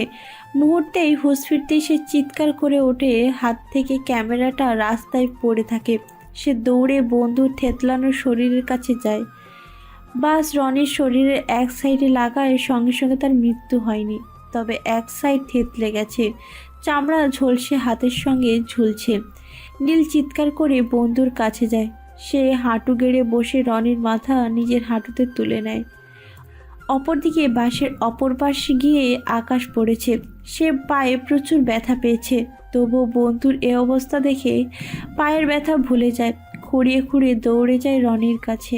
দুজন মিলে রনিকে নিয়ে পাগল প্রায় হয়ে যায়। এদিকে বাসের কিছু যাত্রী আহত হয়েছে। রিক্সা চালকও গুরুতর ব্যথা পেয়েছে। হঠাৎ অ্যাক্সিডেন্ট, মুহূর্তেই চারপাশ থমকে যায়। দ্রুত অ্যাম্বুলেন্স ডাকা হয়। রনি সহ আহতদের হাসপাতালে নেওয়া হয়। সৌরভ ক্লান্ত শরীরে এখনও ঘুমে বিভোর। চারিদিকে মাগরিবের আজান হচ্ছে। সৌরভের ঘুম এখনও ভাঙে না। সে আরামসে ঘুমিয়ে রয়েছে। হঠাৎ মায়ের চিৎকার তার ঘুম উবে যায়। সৌরভ ধরফড়িয়ে উঠে বসে। অপরদিকে রাহেলা বেগম চিৎকার করে চলেছে, সৌরভ তাড়াতাড়ি ওঠ বাবা, সর্বনাশ হয়ে গেছে। মায়ের চিৎকারে সৌরভ ভয় পেয়ে যায়। ধরফড়িয়ে বলে, কি হয়েছে মা? তোমাকে এত চিন্তিত দেখাচ্ছে কেন? চিৎকার করছো কেন? কি সর্বনাশ হয়েছে? আমার লাখো কোটি ভাগ্য বাবা, তুই আজকে বাইরে বের হোসনি, নয়তো তোকে হারিয়ে ফেললে আমার কাকে নিয়ে বেঁচে থাকতাম। রাহেলা কথা বলতে বলতে ফুপিয়ে কেঁদে ওঠে। সৌরভ কিছু বুঝতে পারে না। কি হলো সেটাও অজানা। সৌরভের কৌতূহল ধীরে ধীরে বাড়তে থাকে। সৌরভ আবারও মাকে প্রশ্ন করে, কি সর্বনাশ হয়ে গেছে মা? আমাকে খুলে বলো, আমি তো কিছুই বুঝতে পারছি না। রাহেলা ভয়ার্ত কণ্ঠে হাঁপাতে হাঁপাতে বলে। রনির সৌরভ রনির কথা শুনে বিছানা থেকে পা নামিয়ে বসে, দ্রুত অধৈর্য কণ্ঠে বলে। কি হয়েছে রনির? কি হয়েছে আমাকে সবটা খুলে বলো। রনি অ্যাক্সিডেন্ট করেছে, হাসপাতালে ভর্তি। মায়ের কথা শুনে সৌরভের মাথায় যেন আকাশ ভেঙে পড়ে। কি বলছো তুমি? কিভাবে কি হলো? রাহেলা সবটা ছেলেকে খুলে বলে। টিকটক করতে গিয়ে আজ এই অবস্থা। তোকে কতবার বলেছি এসব ছেড়ে দিতে। চল তাড়াতাড়ি, আমাদের হাসপাতালে যেতে হবে। রনির অবস্থা নাকি খুব একটা ভালো না।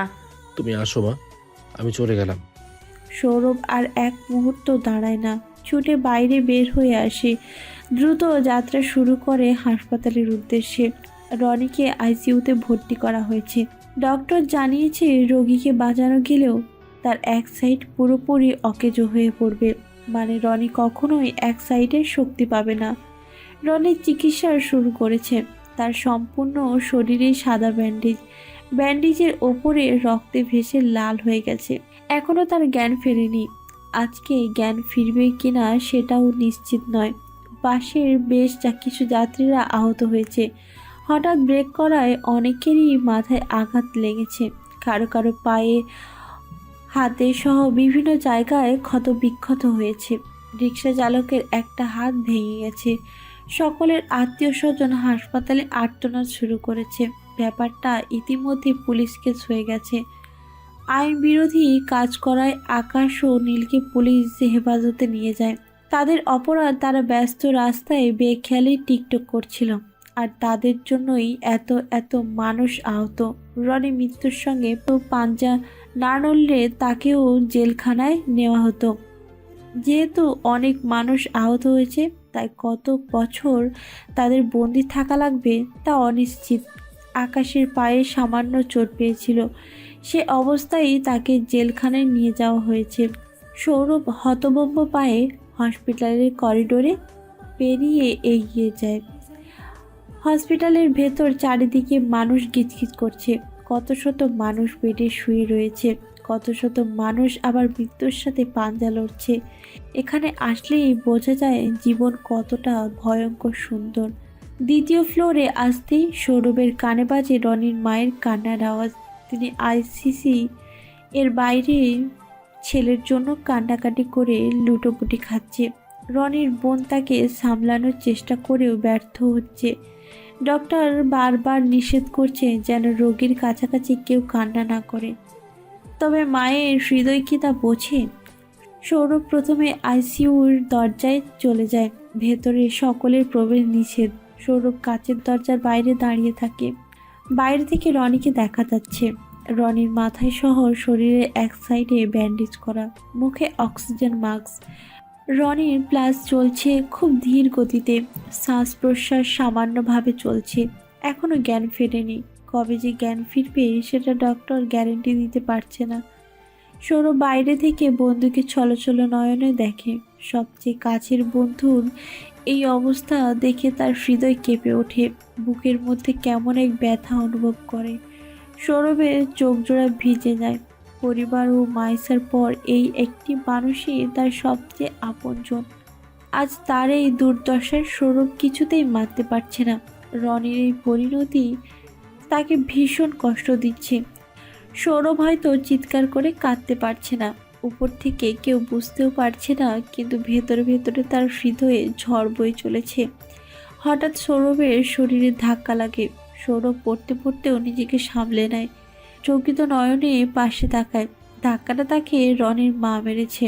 রনির মা চিৎকার করে বলে, কেন এসেছো এখানে?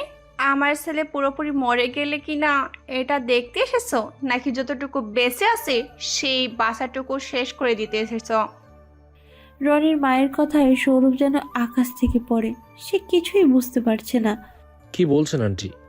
আমি কেন এমন চাইব? রনি আমার বন্ধু, আমি কেন তার মৃত্যু কামনা করব? তোমরা কেউ রনির বন্ধু নও, তোমরা সবাই রনির শত্রু। তোমরা ওকে মৃত্যুর মুখে ঠেলে দিয়েছ। তোমাদের সঙ্গ পেয়ে ও ফোনে আসক্ত হয়ে গিয়েছিল, সব সময় টিকটক টিকটক টিকটক, এটা ছাড়া আর কিছুই বুঝতো না। তোমরাই ওকে টিকটকের প্রতি আসক্ত করেছো, যার ফলে আমার ছেলে ধীরে ধীরে নষ্ট হয়ে গেছে। আর সেই টিকটকের কারণে আমার ছেলের এই অবস্থা। তোমরা যদি ওকে সমর্থক না করতে, ওর সাথে পাল্লা দিয়ে টিকটক ভিডিও না করতে, তাহলে আমার ছেলের এই খারাপ অবস্থা হতো না। আমার ছেলের পরিস্থিতিও আজকে এমন হতো না যে বন্ধু নিজের বন্ধুকে খারাপ পথে নিয়ে এগিয়ে দেয়, তারা আবার বন্ধু নাকি? তোমরা কেউ রনির বন্ধু নও, তোমরা সবাই রনির শত্রু। রনির মা কথাগুলো বলতে বলতে কান্না করতে শুরু করে।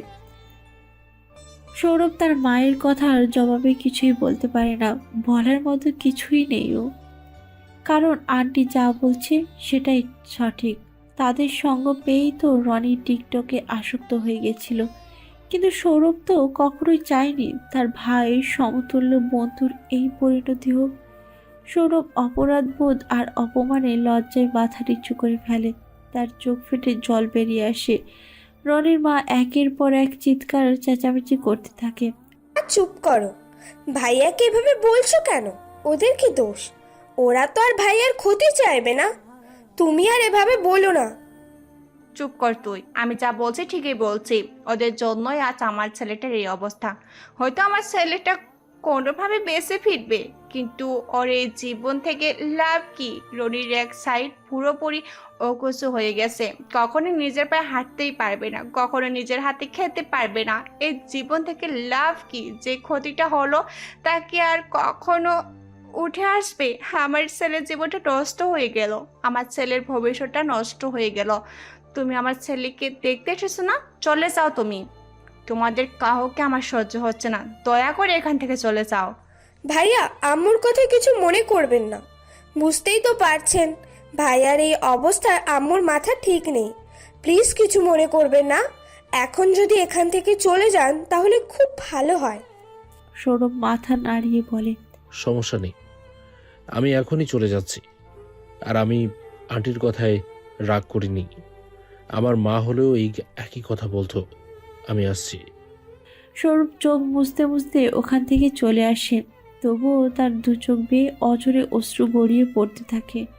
সৌরভ কান্না আটকাতে পারে না। কখনো প্রাণপ্রিয় বন্ধুকে এভাবে দেখতে হবে সৌরভ সেটা কল্পনাও করেনি। সময় সময়ের মতো গড়িয়ে যায়, দিনের পর দিন, সপ্তাহের পর সপ্তাহ কেটে যেতে থাকে। প্রায় 15 দিন পর আকাশ ও নিলয় নামে সরকারিভাবে কেস হয়ে যায়। তাদের এই বেখেয়ালির কারণে যেমন অনেক মানুষ আহত হয়েছে, তেমন অনেক ক্ষতিও হয়েছে। সকলের ক্ষতিপূরণ এবং জরিমানা স্বরূপ টাকা দেওয়ার পর তাদের দুজনের জামিন হয়েছে। অপরদিকে রনি এখনও হসপিটালের বেডে রয়েছে। আগের চেয়ে তার শরীর কিছুটা সুস্থ, জ্ঞান ফিরেছে, তবে শরীরের এক সাইড পুরোপুরি অকেজ। এটা আর কখনোই ঠিক করা পসিবল নয়। রনিকে এখন থেকে বেঁচে থাকতে হবে এভাবেই, পঙ্গু হয়ে। সৌরভ প্রতিদিন 2-3 বার রনির সঙ্গে দেখা করতে আসে। রনির মাও বাস্তবতা মেনে নিতে বাধ্য হয়েছে। এখন আর বন্ধুদের দোষারোপ করে না, দোষারোপ করলেও আর তার ছেলে সুস্থ হয়ে ফিরবে না। যা হওয়ার তা তো আগেই হয়ে গেল। একটা ঝড় কতগুলো জীবন নষ্ট করে দিল। এটার মূল কারণ ছিল রনিদের অসাবধানতা। তাদের কৃতকর্মের ফল তারা পেয়ে গেলে চিরদিনের জন্য। প্রতিদিনের মতো আজকেও সৌরভ রনির সাথে দেখা করতে এসেছিল। বন্ধুর সাথে ঘণ্টাখানেক সময় কাটিয়ে বাইরে বেরিয়ে আসে। তখনই চোখ পড়ে অপ্রীতিকর কিছু দৃশ্য। হসপিটালের এক সাইডে বিশাল লাইন জমেছে, সেখানে সাধারণ মানুষগুলো দাঁড়িয়ে সরকারি ঔষধ নেওয়ার আশায়। অপরদিকে ডক্টর আরামে একটা একটা করে রোগী দেখে ঔষধ দিচ্ছে, খুব ধীরে গতিতে। একজনকে ঔষধ দিয়ে আবার নিজের মতো ফোনে ব্যস্ত হয়ে পড়ছে। কখনো ফোনে কথা বলছে, কখনো গান ভিডিও দেখছে। এদিকে এতগুলো মানুষ লাইনে দাঁড়িয়ে রয়েছে, সেদিকে তার বিন্দুমাত্র খেয়াল নেই। এটা নতুন নয়, এটা প্রতিদিনের ঘটনা। এর আগেও বহুবার দৃশ্যটা সৌরভের চোখে পড়েছে। সে কিছুবার প্রতিবাদও করেছে, তবে কোনো লাভ হয়নি। উল্টো ডক্টর সৌরভকে ঘাড় ধাক্কা দিয়ে বের করে দিয়েছে। অনেক বাজে ব্যবহার করেছে। তবে সৌরভ আজকে পিছিয়ে যায়নি। এভাবে পিছিয়ে গেলে আজীবন নিয়ম বিশৃঙ্খলা রয়েই যাবে। তাদের বিরুদ্ধে প্রতিবাদ করা জরুরি। তবে কিভাবে কি করবে সৌরভ বুঝতে পারছে না, কারণ এই বিষয়গুলো পুলিশও সহজে পাত্তা দেবে না। সৌরভের মাথায় একটা বুদ্ধি খেলে যায়।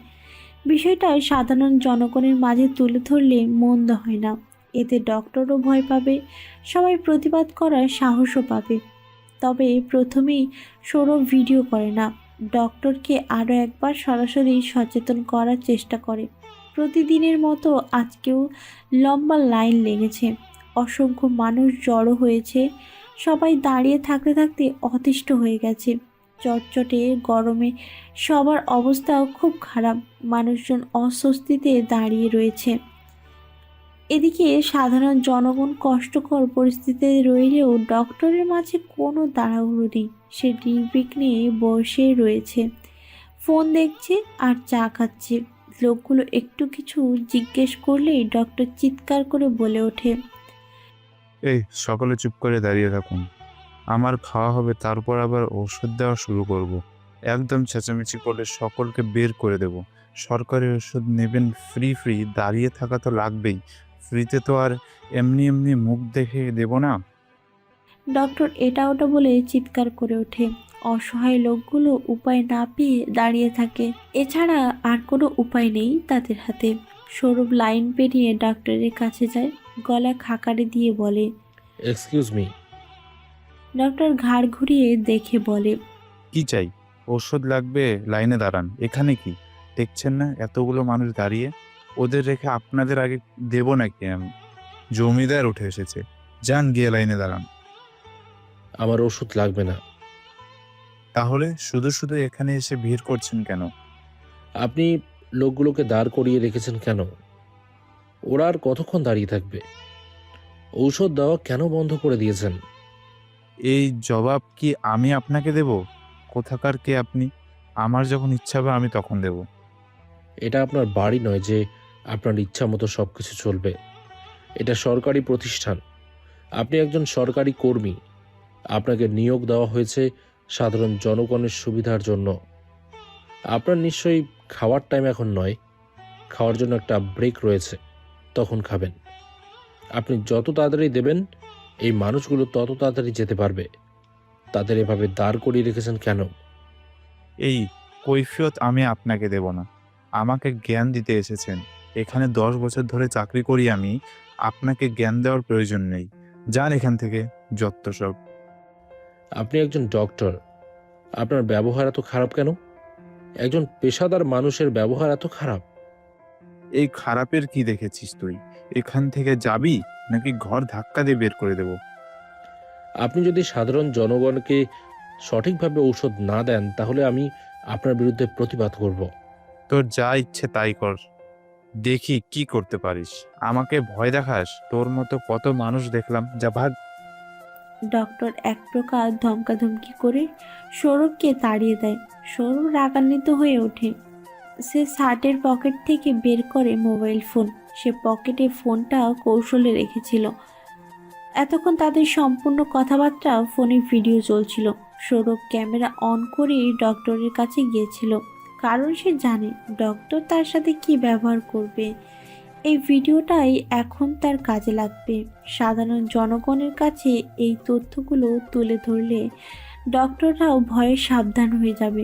কেউ কখনো সাধারণ মানুষের প্রতি এমন দুর্ব্যবহার করবে না, আর জনগণের মাঝেও এক অদৃশ্য সাহস বাড়বে।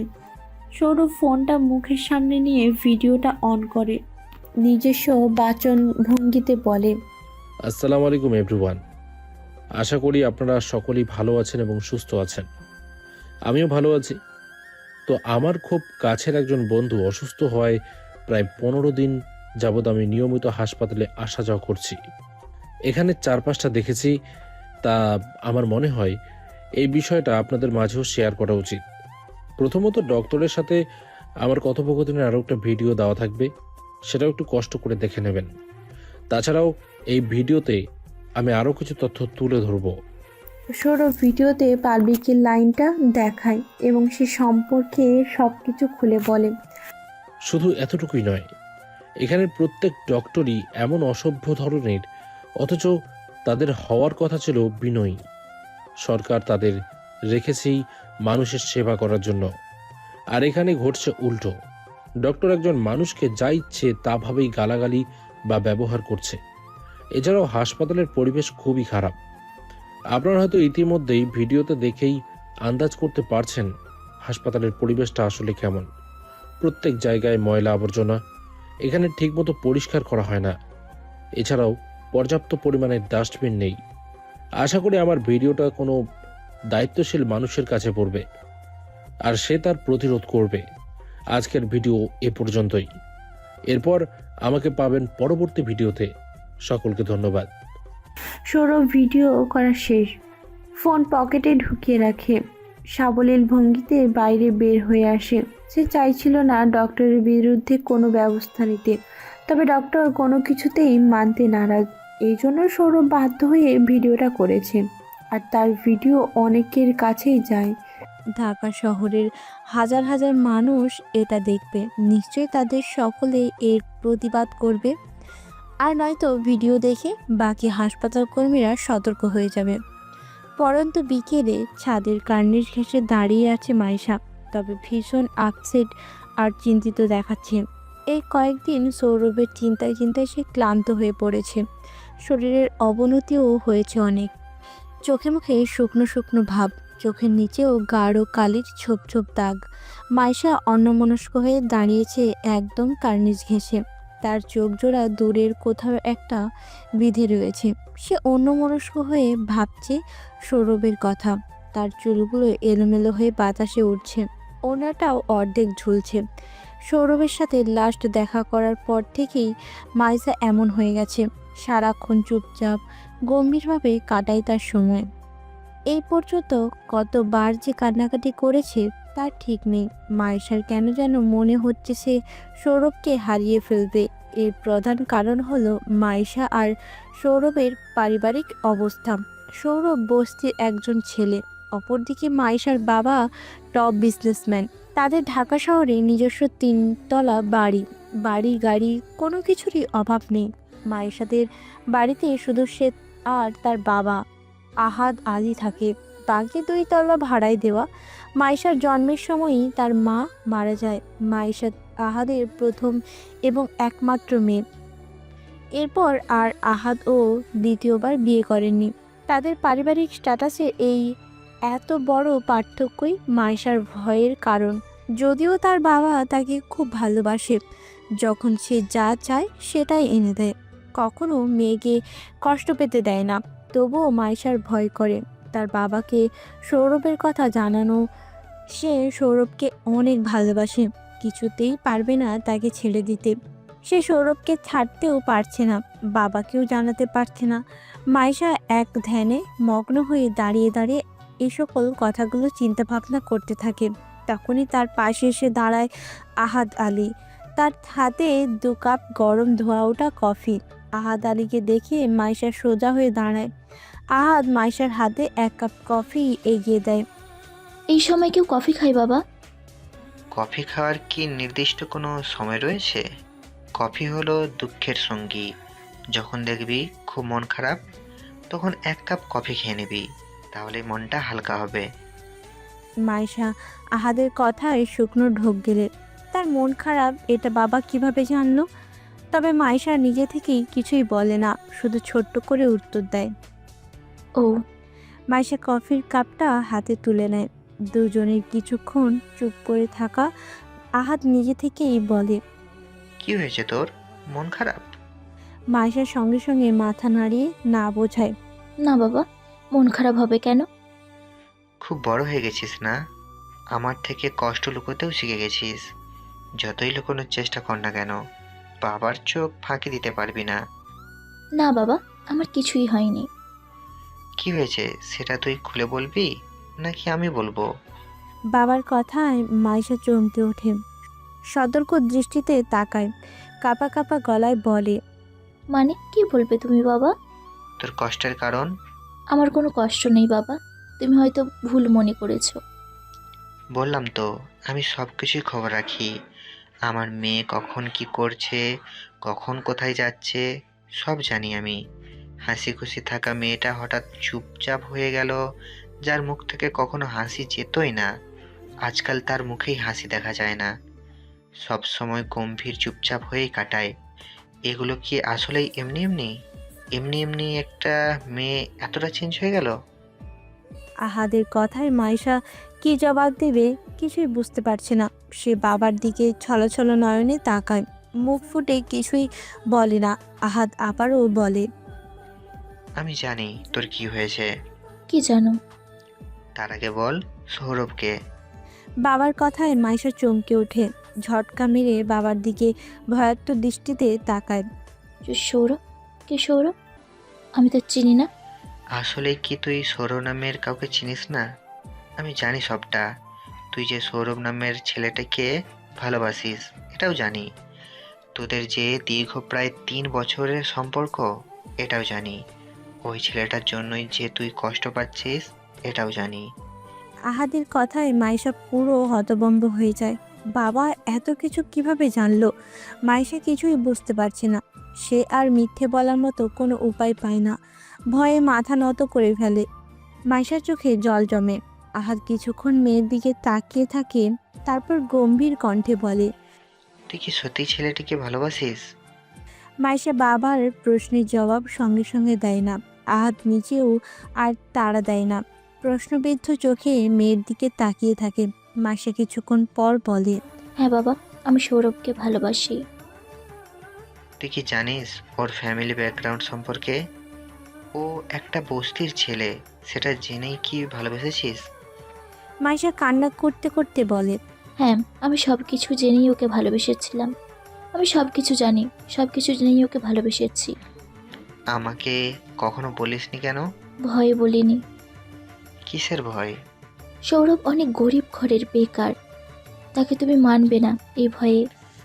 তোর কি মনে হয় আমি আসলে খুব অহংকারী?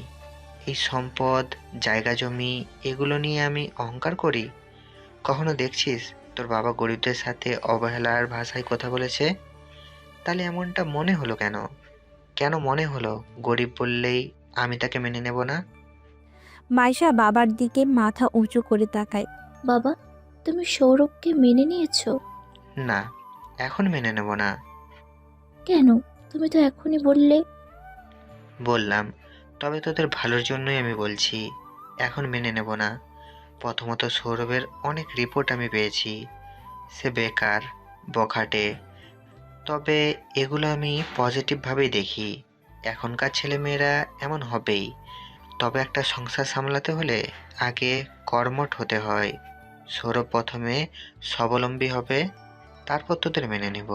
তবে চিন্তা করিস না, আমি আর 5টা বাবার মতো তোদের ভালোবাসার বাধা দেব না। তুই আমার একমাত্র মেয়ে, তোর খুশির জন্য আমি সব কিছু করতে পারি। আর তাছাড়া আমার যা আছে সেটাই তোরা খেয়ে ফুরাতে পারবি না। এত কিছু দিয়ে কি হবে? এই সব কিছু তো তোদেরই। আহাদের কথায় মাইশার মুখে হাসি ফুটে ওঠে। সে হাস্যোজ্জ্বল মুখে বাবার দিকে তাকিয়ে, তবে আহাদ আবারও তাকে বলে, তবে আমার একটা শর্ত আছে। কি শর্ত? যতদিন পর্যন্ত না সৌরভ স্বাবলম্বী হচ্ছে ততদিন তুই ওর সাথে যোগাযোগ রাখতে পারবি না। সৌরভ চাইলেও তুই ওর সাথে যোগাযোগ করতে পারবি না।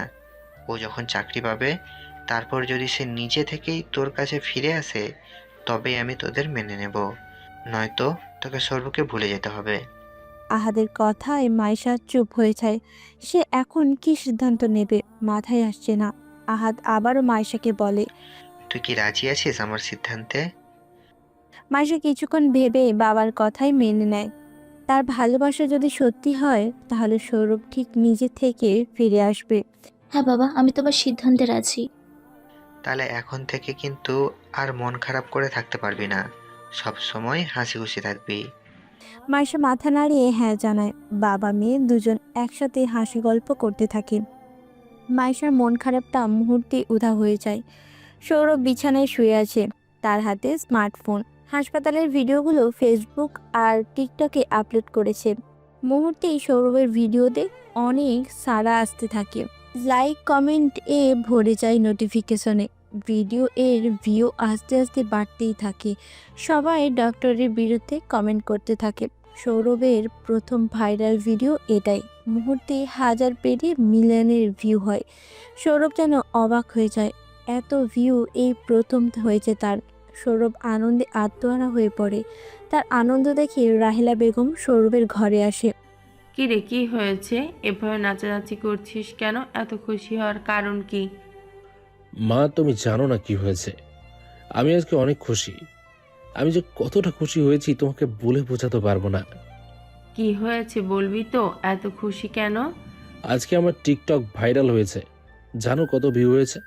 মুহূর্তে মিলিয়ন পেরিয়ে গেছে। আমি এতদিন ধরে যে স্বপ্ন দেখেছিলাম আজকে তা পূরণ হতে চলেছে। টিকটকের কথা শুনে রাহিলার হাসি খুশি মুখটা গম্ভীর হয়ে যায়। আমি তো তোকে টিকটক নিয়ে আর কিছু বলবো না, শুধু বলবো একবার রনির কথা ভেবে দেখিস। এই মাত্র টিকটকের জন্যই আজ রনির এই অবস্থা। আমি চাই না তার মতো তোরও এই অবস্থা হোক।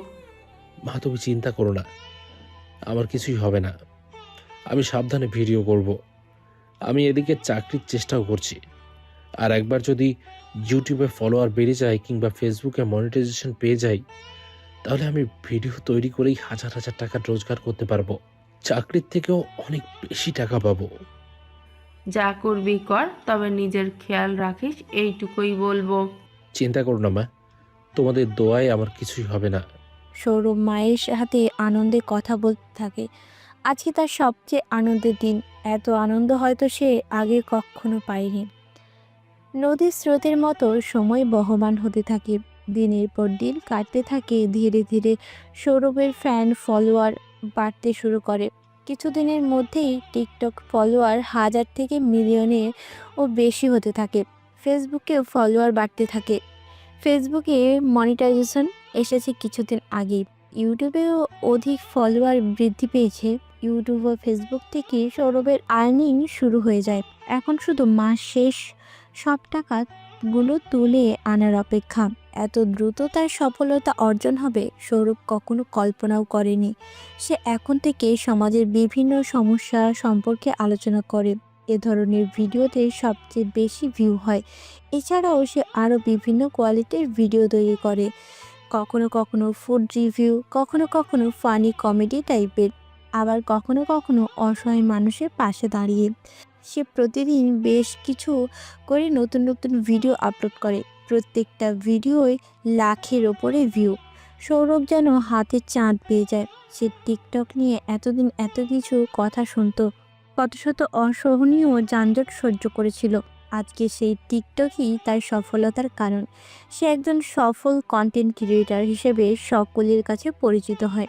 দেশের মাঝেও বেশ পপুলারিটি পেয়ে যায়। এতদিন যেই সমাজের মানুষ টিকটকের কারণে তাকে অপমান করত, আজ তারাই তাকে নিয়ে গর্ব করে। কারণ এই এলাকায় একমাত্র সৌরভই সেই মানুষ যাকে শুধু ঢাকা শহর নয়, সমগ্র দেশের সবাই চেনে। সৌরভ নিজেও অবাক হয়ে যায়। এত তাড়াতাড়ি এত এত ভাইরাল হয়ে যাবে সেটা সে নিজেও কখনো ভাবেনি।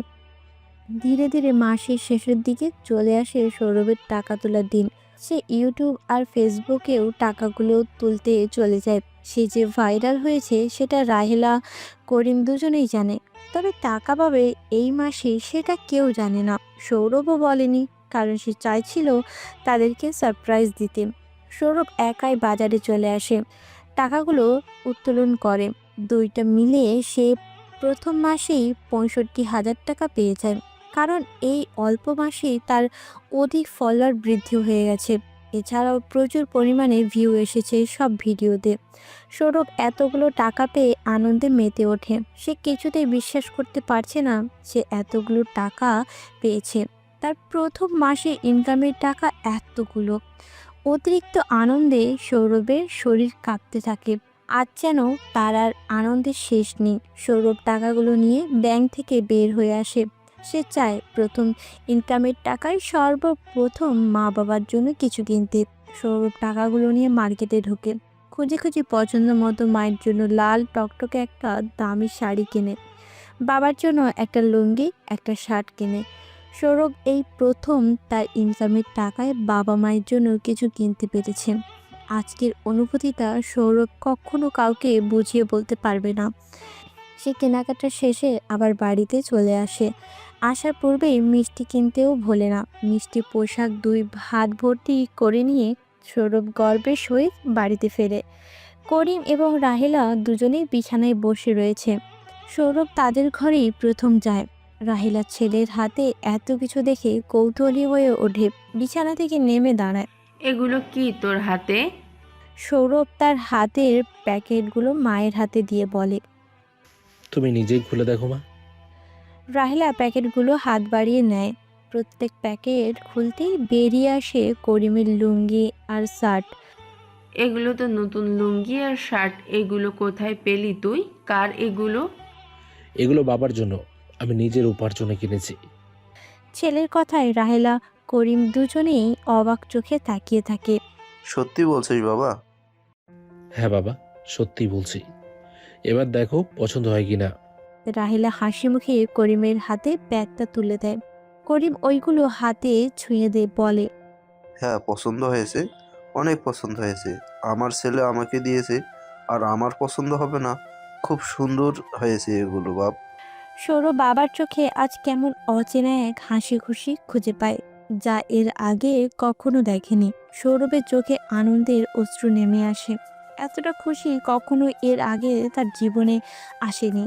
সৌরভ এবার শাড়িটা বের করে মায়ের হাতে দেয়। মা, এটা তোমার জন্য। রাহেলা ছেলের হাত থেকে শাড়িটা নিজের হাতে নেয়। লাল টুকটুকে শাড়িটা দেখে তার চোখ জলজল করে ওঠে। বিয়ের পর এত দামি শাড়ি কখনো সে স্পর্শ করেছে কিনা তার মনে পড়ছে না। এটা আমার জন্য? হ্যাঁ মা, আমার প্রথম ইনকামের টাকায় কেনা এটা তোমার জন্য। পছন্দ হয়েছে তোমার? হ্যাঁ, অনেক পছন্দ হয়েছে। আমার ছেলের পছন্দ আমার পছন্দ হবে না, এটা কখনো কি হয়? আমার অনেক পছন্দ হয়েছে। বেঁচে থাক বাবা। কিন্তু তোর ইনকামটাই কি? কিসের কাজের টাকা এটা? এই টাকাগুলো আমি টিকটক করে পেয়েছি। টিকটক? টিকটক করে টাকা পেয়েছিস? হ্যাঁ মা, পেয়েছি। এখন থেকে প্রতি মাসেই পাবো। সৌরভ পকেট থেকে বাকি টাকাগুলো মার বাবার হাতে তুলে দিয়ে বলে, দেখো কতগুলো টাকা আমি পেয়েছি। রাহেলা আর করিম চমকিত চোখে তাকিয়ে থাকে টাকাগুলোর দিকে। এতগুলো টাকা তাদের জন্য এই 61 বা 62 হাজার টাকায় সহস্র কোটি টাকার সমান। এতগুলো টাকা টিকটক করে পেয়েছিস? হ্যাঁ মা, আমি এখন ভাইরাল। আমার শত শত ফলোয়ার। এখন তোমাদের দেশের ছেলেকে গোটা দেশ চেনে, সম্পূর্ণ দেশের মানুষ জানে আমি অবশেষে একজন সফল কন্টেন্ট ক্রিয়েটর হতে পেরেছি। এখন থেকে প্রতি মাসেই আমি এত এত টাকা পাবো, আমাদের আর কোনো দুঃখ কষ্ট থাকবে না। বাবাকেও আর কষ্ট করে রিক্সা চালাতে হবে না। আমরা ভালো একটা বাসা দেখে ভাড়া থাকবো। আমাদের আর অভাব থাকবে না। যে টিকটকের জন্য সমাজের লোকেরা আমাকে অপমান করেছে, আজকে সেই টিকটকের জন্যই আমি সফল হয়েছি। দুজনে অবাক চোখে সৌরভের দিকে তাকিয়ে থাকে। রাহেলা ছলছল নয়নে তাকিয়ে বলে, সমাজের মানুষের মতো আমরাও তো তোকে কত কিছু বলেছি, সামনে থেকে খাবার থালা সরিয়ে নিয়েছি। আমার মতে টিকটক মানেই অনর্থক, বিনা লাভের একটা অপচয় কর কাজ ছিল। আমি বুঝতাম না কেউ চাইলে টিকটকের মাধ্যমেও সফল হতে পারে। আমি কত শত ভুল করেছি তোর সাথে, আমাকে ক্ষমা করে দে বাবা। রাহেলার কথাগুলো হাত জোর করে বলে। সৌরভ মাকে আটকে দেয়, থামিয়ে দিয়ে বলে, কি করছো মা? তুমি কোনো ভুল করনি। প্রত্যেক মা বাবা এটাই করবে। আমি হলেও আমার সন্তানের জন্য এটাই করতাম। তবে আমি তোমার প্রতি কৃতজ্ঞ যে তুমি এটা বুঝতে পেরেছ। হ্যাঁ মা, টিকটকে আসক্ত হয়ে পড়া আসলেই খারাপ। তবে টিকটক মানেই খারাপ নয়। বিভিন্ন ধরনের টিকটক রয়েছে। যারা শালীনভাবে ভিডিও করে তারা তো খারাপ কিছু করে না, বরং শালীনভাবে সমাজের আনন্দের কাজে যোগ দেয়। এছাড়াও ভালো ভালো কন্টেন্ট এর মাধ্যমে হাজার হাজার মানুষের সাহায্য হয়, অনেকেই উপকৃত হয়। তাই সব সময়ই টিকটক মানেই খারাপ চোখে দেখা ঠিক নয়। বুঝতে পেরেছি, আমি এতদিন বুঝতাম না, আমার ভুল হয়ে গেছে। আমি যদি জানতাম তোর এই ভিডিও এর দ্বারা এত এত মানুষ উপকৃত হবে, খারাপ কিছু নয়, তাহলে কখনোই আমি বাধা দিতাম না, আমি বরং তোকে উৎসাহ দিতাম। ছেলের ভুল বোঝাবুঝি শেষ হয়েছে, অনেক খিদে লেগেছে, এবার আমাদের খেতে দাও রাহেলা। হ্যাঁ, আমি এখনই দিচ্ছি। সৌরভ, খেতে বস বাবা, আমি এখনই খাবার বেড়ে দিচ্ছি। সৌরভ হাসি মুখে মেঝেতে পাড়া মাদুরে বসে পড়ে। করিম সাবধানে নেমে সৌরভের পাশে এসে বসে। এখনও তার পায়ে সামান্য ব্যথা রয়েছে। ভাগ্যিস আগে থেকেই করিম বুদ্ধি করে টাকা সঞ্চয় করে রেখেছিল, নয়তো এই মাসগুলো কিভাবে চলতো কে জানে। রাহেলা খাবার এনে দুজনকে খেতে দেয়। সৌরভ জোরাজুরিতে রাহেলাও খাবার খেতেই থাকে। তিনজন মিলে হাসি খুশিতে খাওয়াটা শেষ করে। সৌরভ খাওয়া শেষে উঠে দাঁড়ায়।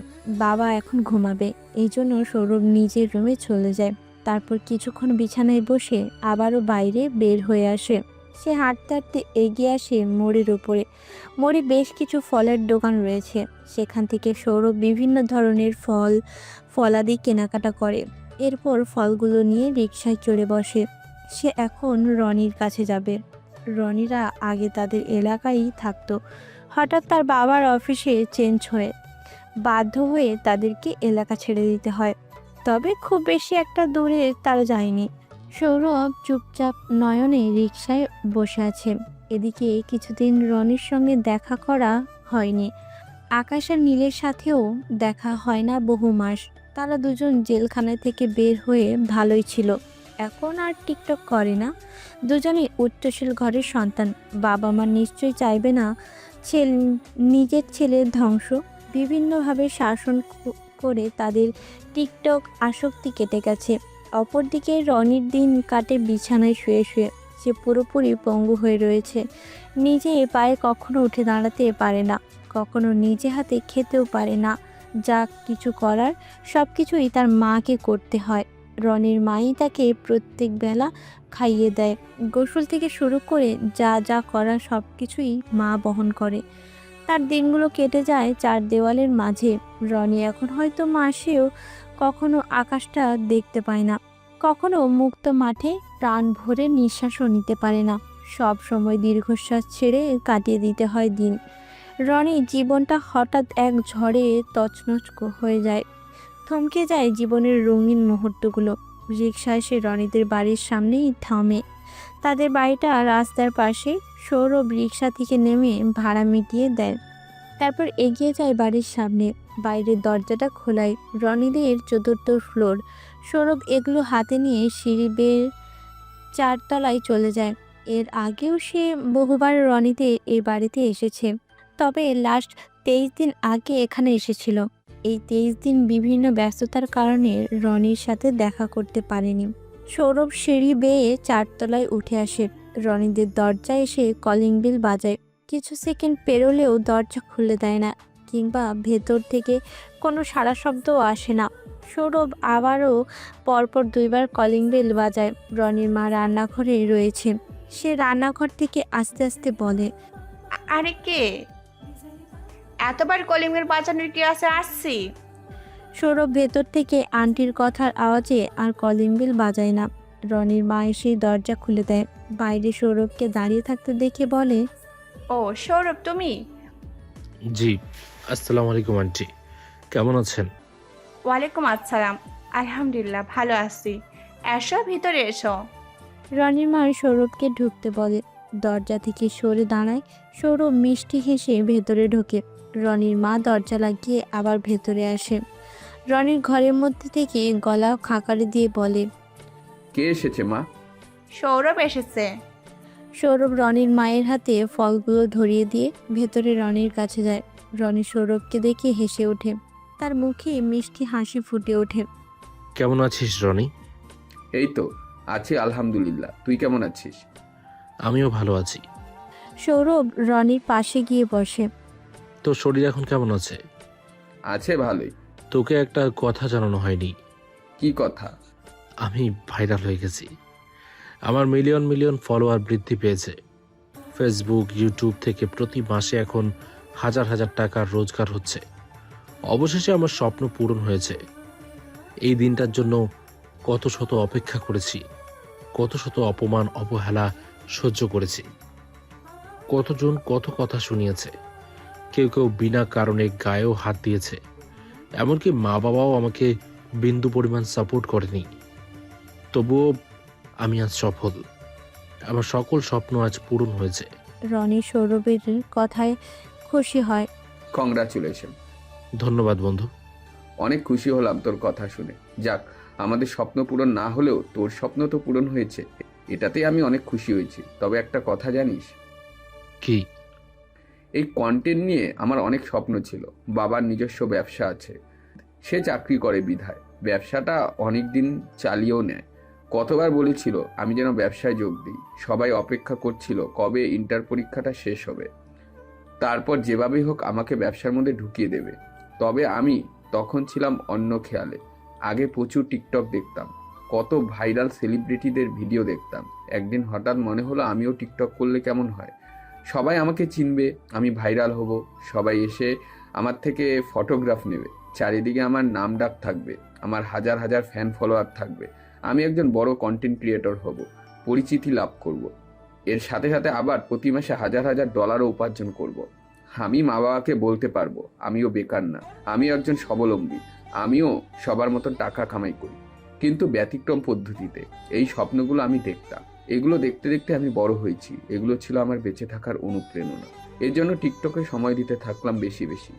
কিভাবে যে অনেক আসক্তি হয়ে পড়লাম ভিডিওতে। কত মানুষ হতে হতো কথা শোনাতে লাগলো, কত মানুষ কত অপমান অপদস্থ করতে লাগলো। পরিবারও আমাকে বোঝা মনে করতে লাগলো, তবুও হাল ছাড়িনি। কেন যেন একটু বেশি আসক্ত হয়ে গিয়েছিলাম। কোনটা ভুল কোনটা সঠিক বুঝলাম না। এরপরই ঘটলো অ্যাক্সিডেন্ট। তারপর জীবনটা থেমে গেল, পুরো শেষ হয়ে গেল আমার ভবিষ্যৎ। এখন চাইলেও আর আগের জীবনটা ফিরে পাবো না। আমার কাছে মনে হয় আমার জীবনের সবচেয়ে বড় ভুল ছিল এই টিকটক। একমাত্র এই টিকটকের জন্য আমার জীবনটা নষ্ট হয়ে গেছে। তবে যাই হোক, তোর জন্য শুভকামনা রইল। তবে সাবধান, আমার মতন ভুল করে ফেলিস না। যা করবি সাবধানে করবি। রনি কথা বলতে বলতে কখন যে চোখ বেয়ে অঝরে অশ্রু গড়িয়ে পড়ছে সে খেয়ালই করেনি। কথা শেষে সে সুস্থ হাত দিয়ে চোখের জল মুছে ফেলে। সৌরভ নিজেও ইমোশনাল হয়ে যায়। বন্ধুর এই পরিণতি তার সহ্য হয় না। হয়তো কিছু মাস পূর্বে এই সময়টাই কত সুন্দর ছিল। তারা চারজন কতটা বন্ধুত্বপূর্ণ ছিল, একসাথে কত ঘন্টা সময় কাটিয়েছিল। কিন্তু কি থেকে কি হয়ে গেল? এখন আর তাদের সাথে ঠিকমতো দেখাও হয় না, ঠিকমতো কথাও হয় না। এক ঝড়ে সবার জীবনটা তছনছ হয়ে গেল। রনি সৌরভের সাথে কথা বলতে বলতে তাদের রুমে রনির মা আসে। তার হাতে ট্রেতে ফল কাটা সহ বিভিন্ন ধরনের নাস্তা রনির মা দুজনকে এনে খাবারগুলো দেয়। তারপর সৌরভের সাথে কিছুক্ষণ কথাবার্তা বলে আবার চলে যায়। সৌরভ তেমন কিছু খায় না। রনির জোড়াজুড়িতে 2 পিস ফলের টুকরো মুখে দেয়। সৌরভ প্রায় 5 ঘন্টা রনির বাড়িতেই কাটায়, বন্ধুর সাথে আড্ডা দেয়। এরপর সে বসা থেকে উঠে দাঁড়ায়। তাহলে থাক, আবার একদিন আসবো আমি। আজকের দিনটা থেকে যা। না দোস্ত, বাড়িতে বলে আসা হয়নি, এবার এসে থাকবো। ঠিক আছে, আবার আসিস। হ্যাঁ নিশ্চয়ই, শরীরের যত্ন নিস। তাহলে আজ আমি আসি। ওকে, রাস্তায় দেখে শুনে যাস। সৌরভ রনিও তার মায়ের থেকে বিদায় নিয়ে চলে আসে। তারপর আবার বাড়িতে ফিরে আসে। সৌরভকে কিছুটা চিন্তিত দেখায়। এখনও তার একটা কাজ বাকি রয়েছে, সেটা হলো মাইশার সাথে দেখা করা। তাদের আজ প্রায় 4 মাস দেখা নেই। মাইশা তার সাথে যোগাযোগ রাখেনি। সৌরভের মনে পড়ে এখনও তাদের লাস্ট দেখা করা দিনটা। কল্পনা সেদিন রাতে হঠাৎ করে মাইশা কল দিয়েছিল। সৌরভ আগে থেকেই মাইশার নম্বর চেনে, তাই স্ক্রিনে মাইশার নাম্বার দেখে সে অবাক হয়ে যায়। দ্রুত ফোন রিসিভ করে। হ্যালো মাইশা। হ্যাঁ।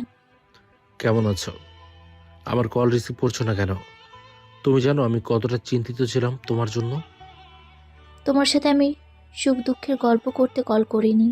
মাইশার কণ্ঠে এক অজানা ঝাঁজ ছিল, কথার মাঝেই কেমন তাচ্ছিল, যা এর আগে কখনো মাইশা করেনি। মাইশার কথায় সৌরভের হাসি মাখা মুখটা চুপসে যায়। সে ছোট্ট করে বলে, তাহলে কেন কল দিয়েছো? কালকে আমার সাথে একটু দেখা করতে পারবে? তোমার সাথে আমার কিছু গুরুত্বপূর্ণ কথা আছে। কোথায়? যেখানে প্রতিবার দেখা হয়। হ্যাঁ, পারবো। তাহলে কাল সকালে ওখানে এসো।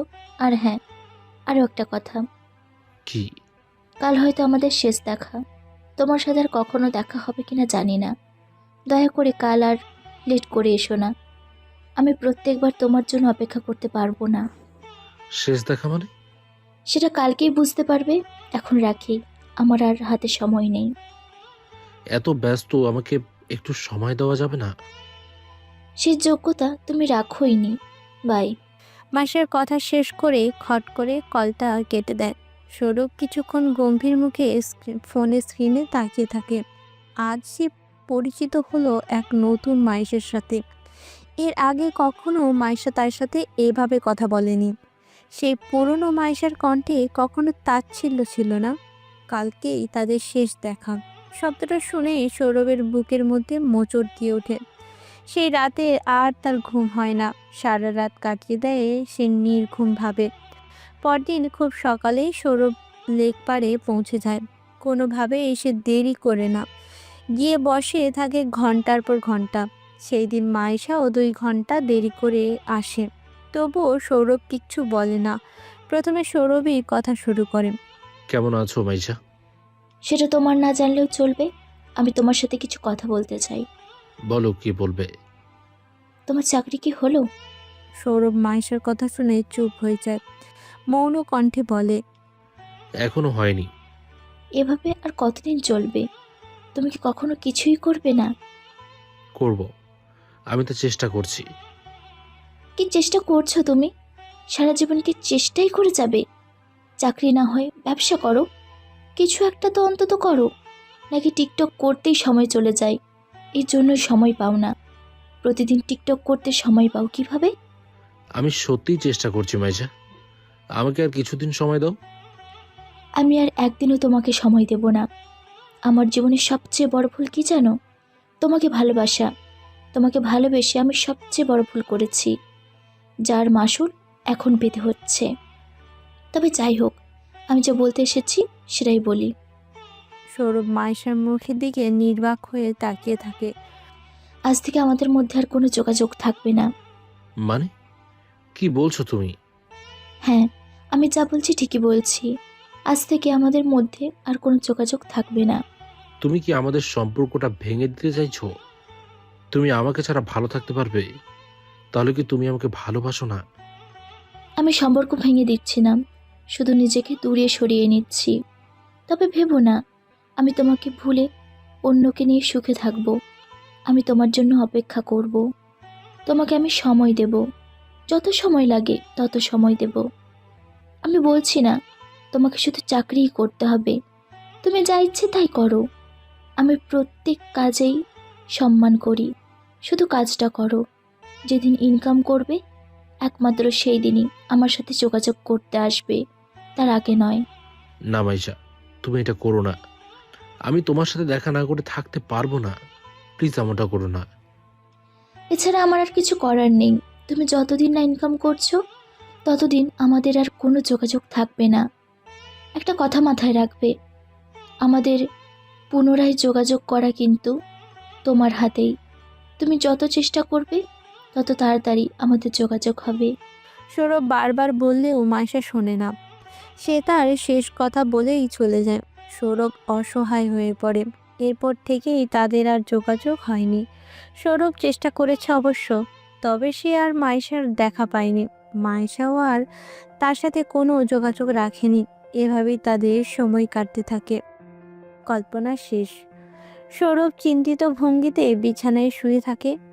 এসব ভাবতে ভাবতেই একসময় ঘুমিয়ে পড়ে। সন্ধ্যা হতেই সে ঘুমের রাজ্যে হারিয়ে যায়। মাইশা ড্রয়িং রুমে বসে আছে। তার সামনে আহাদ আলীও রয়েছে। আহাদ আলী খবরের কাগজ পড়ছে। মাইশা চুপচাপ হয়ে বসে আছে। এখন আর সে বাড়ির বাইরে যায় না, গেলেও খুব কম। যখন অতিরিক্ত দরকার পড়ে কেবলমাত্র তখনই যায়। আহাদ আলী মাইশাকে বলে, মাইসা, কিছু কি দেখছো? কি বাবা? সৌরভ কিছু মাস ধরে অনলাইনে খুব পপুলার হয়ে উঠেছে, তার প্রত্যেকটা ভিডিও ভাইরাল হচ্ছে। হ্যাঁ, দেখেছি। হয়তো ইতিমধ্যে কন্টেন্ট থেকে টাকাও ইনকাম করেছে। আগে বস্তিতে থাকতো, তবে সপ্তাহখানেক হলো ভালো একটা ফ্ল্যাট বাসা ভাড়া নিয়েছে। আগের চেয়ে লাইফস্টাইল বদলেই গেছে, প্রচুর টাকা ইনকাম করছে। মায়েশা বাবার কথায় খুশি হয়। সৌরভের খুশি মানেই তো তার খুশি। মনে মনে খুশি হলেও মুখে উচ্চারণ করে না, শুধু ছোট্ট করে বলে ও। আহাদ আবারও মেয়ের দিকে তাকিয়ে বলে, তোমার সাথে কি সৌরভ যোগাযোগ করছে, নাকি বড়লোক হয়ে ভুলেই গেছে? বাবার প্রশ্নে মাইশার হাসি মাখা মুখ বন্ধ হয়ে যায়। সে গম্ভীর মুখে বলে, না, এখনো যোগাযোগ করেনি। দেখো, হয়তো এত টাকা পেয়ে তোমাকে ভুলে গেছে। এরকম ভালোবাসা কত দেখেছি আমি। এখন সে ভাইরাল ব্যক্তি, তার জন্য কত শত মেয়ে পাগল। সে তোমাকে এখন ভুলে যাবে, এটাই তো স্বাভাবিক। আমি আগেই এটা ধারণা করেছিলাম। আমার মনে হয় না সৌরভ আমাকে ভুলে যাবে। আর বাকি মানুষের মতো আমাদের ভালোবাসা নয়। আমার বিশ্বাস সৌরভ ঠিক আমাকে ফিরিয়ে নিতে আসবে। সে আমাকে ঠিকই মনে রেখেছে। দেখা যাক তোমার কথাই হয় নাকি। যদি সৌরভ ফিরে আসে তাহলে তুমি মেনে নেবে তো বাবা? কেন নয়, আমি তো কখনোই তোমার বিরুদ্ধে যাইনি। তুমি যেখানে ভালো থাকবে আমি সেখানেই তোমার বিয়ে দেব। সে যদি নিজে থেকেই ফিরে আসে তাহলে আমিও মেনে নেব, তবে অবশ্যই তাকে ফিরে আসতে হবে। তুমি আগে যোগাযোগ করতে পারবে না। ওকে। মাইশা বাবাকে আর কিছু বলে না, তবে তার বিশ্বাস সৌরভ ঠিক ফিরে আসবে। তাদের ভালোবাসা এতটাও ঠুনকো নয় যে কিছু টাকা পয়সার জন্য একে অপরকে ভুলে যাবে। মাইশার মনটা আনন্দে পুলকিত হয়ে ওঠে। এতদিনের অপেক্ষা তাহলে শেষ হবে, তাদের ভালোবাসাও পূর্ণতা পাবে। বাবা মেয়ের কথার মাঝে কলিং বেলের শব্দ বেজে ওঠে। দুজনেই চৌকিত নয়নে দরজার দিকে তাকায়। এই সময় কি আসতে পারে কেউই বুঝতে পারছে না। বাড়ির কাজের মহিলা এসে দরজা খুলে দেয়। দরজার বাইরে সৌরভকে দাঁড়িয়ে থাকতে দেখে মাইশা অবাক হয়ে যায়। আহাদ নিজেও কিছুটা হতবাক হয়। এখনই সৌরভের কথা হচ্ছিল আর তারা এখনই চলে এসেছে। আহাদ আর মাইশা একে অপরের মুখের দিকে তাকায়। সৌরভের পেছনে আরও দুজন রয়েছে, তার মা রাহেলা খাতুন আর তার বাবা করিম। আহাদ গলা উঁচিয়ে বলে, আপনারা ভেতরে আসুন। আহাদের কথায় তিনজনই ভেতরে প্রবেশ করে। সৌরভের হাতে মিষ্টির প্যাকেট, মুখে মোলায়েম হাসি। আহাদ তাদেরকে সোফায় বসিয়ে দেয়। মাইশা সৌরভের দিকে তাকিয়ে ভীষণ লজ্জা পায়। দুজন দুজনের দিকে কিছুক্ষণ তাকিয়ে থাকে। দুজনের মুখেই হাসি ফুটে ওঠে। মাইশা বুঝতে পারছে না সে এখন থাকবে নাকি উঠে চলে যাবে। আহাদ ইশারায় বলে তাকে বসে থাকতে। আহাদ আন্দাজ করেছে তারা কেন এসেছে, তবুও তাদেরকে বলে, আপনারা এখানে কেন? আসলে আমি বুঝতে পারছি না কিছুই। আমি হয়তো আপনাদের চিনিও না, নাকি আপনারা ভুল করে অন্য কোথাও চলে এসেছেন? সৌরভ বাবাকে ইশারা করে সব কিছু খুলে বলতে। করিম আহাদ আলীকে বলে, না, আমরা আপনার কাছেই এসেছি। কেন? আসলে কিভাবে যে বলি। আরে, এত অস্বস্তি বোধ করছেন কেন? কি বলতে চান আপনি? আমাকে নির্বিঘ্নে বলতে পারেন। আসলে আমার ছেলে আপনার মেয়ে মাইশাকে ভালোবাসে, আপনার মেয়েও আমার ছেলেকে ভালোবাসে। তারা দুজনেই দুজনকে ভালোবাসে। আমরা হয়তো আপনাদের যোগ্যতা নই, তাই বলতে অস্বস্তি বোধ করছি। তবে আসলে আমরা এসেছে ওদের বিয়ের কথা বলতে। আমরা গরিব হতে পারি, তবে এতটুকু আস্থা রাখতে পারেন আপনার মেয়ের কোনো সুখের অভাব হবে না। যদি আপনি চান তাহলে আমরা তাদের বিয়ের আলোচনা আগাতে পারি। আহাদ আলী কিছুক্ষণ নীরব থাকেন, দু চোখে তাকান করিমের দিকে, তারপর পাশে বসে থাকা তার মেয়ে মাইশার দিকে। করিমের কণ্ঠে কোনো অহংকার নেই, বরং এক ধরনের ভয়। তারা যোগ্য না বলে যদি তাদেরকে ফিরিয়ে দেওয়া হয়। আহাদ আলী বিষয়টি খুব ভালোভাবেই বুঝতে পারে। ঘরের ভেতরে হালকা উত্তেজনা মিশ্রিত নিস্তব্ধতা। মাইশার বুক কেঁপে উঠছে। সৌরভ অবাক নয়, বরং নার্ভাস। তার মনে একটাই কথা, আজ সব ঠিক হবে তো? মাইশাকে সে আবার পাবে তো? আহাদ আলী মেয়ে মাইশার দিকে তাকান। তুমি কি চাও মাইসা? সোজা করে বলো, আমি তোমাকে জোর করব না। তোমার সিদ্ধান্তটাই আমার সিদ্ধান্ত। তুমি যদি চাও তোমার বিয়ে সৌরভের সঙ্গেই দেব। মাইশার ঠোঁট কাঁপে, চোখে জল টলটল করে ওঠে। সে ধীরে মাথা নিচু করে, তারপর আস্তে আস্তে বলে, হ্যাঁ বাবা, আমি সৌরভকেই চাই। সব সময়ই তাকে চেয়েছি। সে আমাকে কখনো অমান্য করেনি, আর আমি জানি সে আমাকে ভালো রাখবে। আমি সৌরভকেই বিয়ে করতে চাই। মেয়ের কথায় আহাদের ঠোঁটের কোণে নরম হাসি ফুটে ওঠে। তিনি হাত বাড়িয়ে আলতো করে মেয়ের মাথায় ছোঁয়ান। তোমার সুখটাই আমার কাছে সব কিছু। তুমি যদি চাও তাকে, তাহলে আমিও রাজি। বলেন তিনি করিমের দিকে তাকান। আমরা রাজি আছি। আপনার ছেলে যদি সত্যি আমার মেয়েকে সম্মান ও সুখ দিতে পারে, তাহলে আমি তাতে কোনো আপত্তির কারণ দেখি না। করিম ও রাহিলার মুখে স্বস্তি, দমকাহীন আনন্দ। রাহিলার চোখ ভিজে ওঠে আবেগে। আলহামদুলিল্লাহ, আলহামদুলিল্লাহ, আমরা খুব কৃতজ্ঞ ভাই। মায়েশা আমাদের বৌমা হলে আমাদের ঘর আলোকিত হবে। সৌরভ এতক্ষণ পর্যন্ত চুপচাপ বসেছিল, তার চোখ দুটো শুধু মায়েশার দিকে। যখন শুনল আজ সত্যিই রাজি, তার বুকের ভেতর জমে থাকা ভারী পাথর যেন মুহূর্তেই সরে গেল। তার মুখে যে হাসিটা ফুটলো, এটা 4 মাসের কষ্ট, অপেক্ষা আর ভালোবাসার বিজয়ের হাসি। আহাদ দাঁড়িয়ে বললেন, ঠিক আছে, আমরা এই বিয়েতে রাজি। তবে দিন তারিখ ঠিক হবে কিছুদিন পর। আমাকে কিছুদিন সময় দিতে হবে।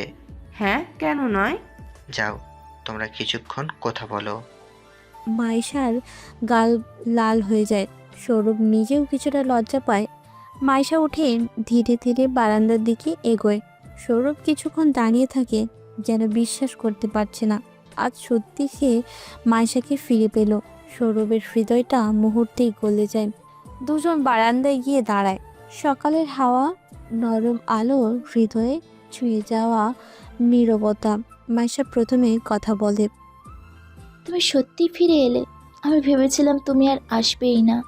সৌরভ একদম কাছে এসে দাঁড়ায়। আমি কিভাবে তোমাকে ভুলে থাকতে পারতাম? প্রতিটা ভিডিও, প্রতিটা কাজ শুধু তোমার জন্যই করেছি।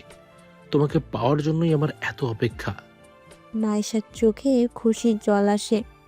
আমি কখনো তোমাকে ছেড়ে যেতে চাইনি সৌরভ। শুধু তুমি নিজের একটা অবস্থান তৈরি করো, এতটুকুই চেয়েছিলাম। তুমি পারবে, তুমি বদলে যাবে, এটা আমি জানতাম। সৌরভ হাত বাড়িয়ে তার চোখের জল মুছে দেয়। অবশেষে আর কিছুদিন পর থেকে আমাকে আর দূরে থাকা লাগবে না, তাই তো? মাইশা মাথা নাড়ে। না, আজ থেকে তুমি আমার, আর আমি তোমার। সৌরভ ধীরে ধীরে তার হাত ধরে। তুমি জানো তোমার এই হাতটা ছাড়বো না, আর যতদিন বাঁচবো এই হাতটাই ধরে রাখবো। মাইশা হালকা হাসে। আর আমিও তোমাকে কখনো হারিয়ে যেতে দেব না। দুজনেই কিছুক্ষণ চুপচাপ দাঁড়িয়ে থাকে। তাদের চোখে পূর্ণ মিলনের শান্তি, মনের অভিমান গলে যাওয়া ভালোবাসা। হাওয়ায় নতুন জীবনের সুবাস। আজ থেকে শুরু হলো তাদের গল্পের নতুন অধ্যায়। একটা সম্পর্কের জয়, একটা অপেক্ষার সার্থকতা, একটি প্রতিশ্রুতি পূর্ণতা। প্রিয় শ্রোতা বন্ধুরা, আমাদের আজকের গল্পটি এখানেই শেষ হচ্ছে। তো আপনাদের গল্পটি কেমন লাগলো অবশ্যই কমেন্ট করে জানাতে ভুলবেন না। এছাড়া এখনো পর্যন্ত যারা আমাদের চ্যানেলটিকে সাবস্ক্রাইব করেনি, প্লিজ সাবস্ক্রাইব করুন এবং পাশে থাকা বেল আইকনটি প্রেস করুন, যাতে সবার আগে আপনার কাছে আমাদের গল্পগুলো পৌঁছে যায়। তো বন্ধুরা, আজকের মতো গল্প এই পর্যন্তই। দেখা হচ্ছে পরবর্তী গল্পে। ততক্ষণ ভালো থাকবেন, সুস্থ থাকবেন।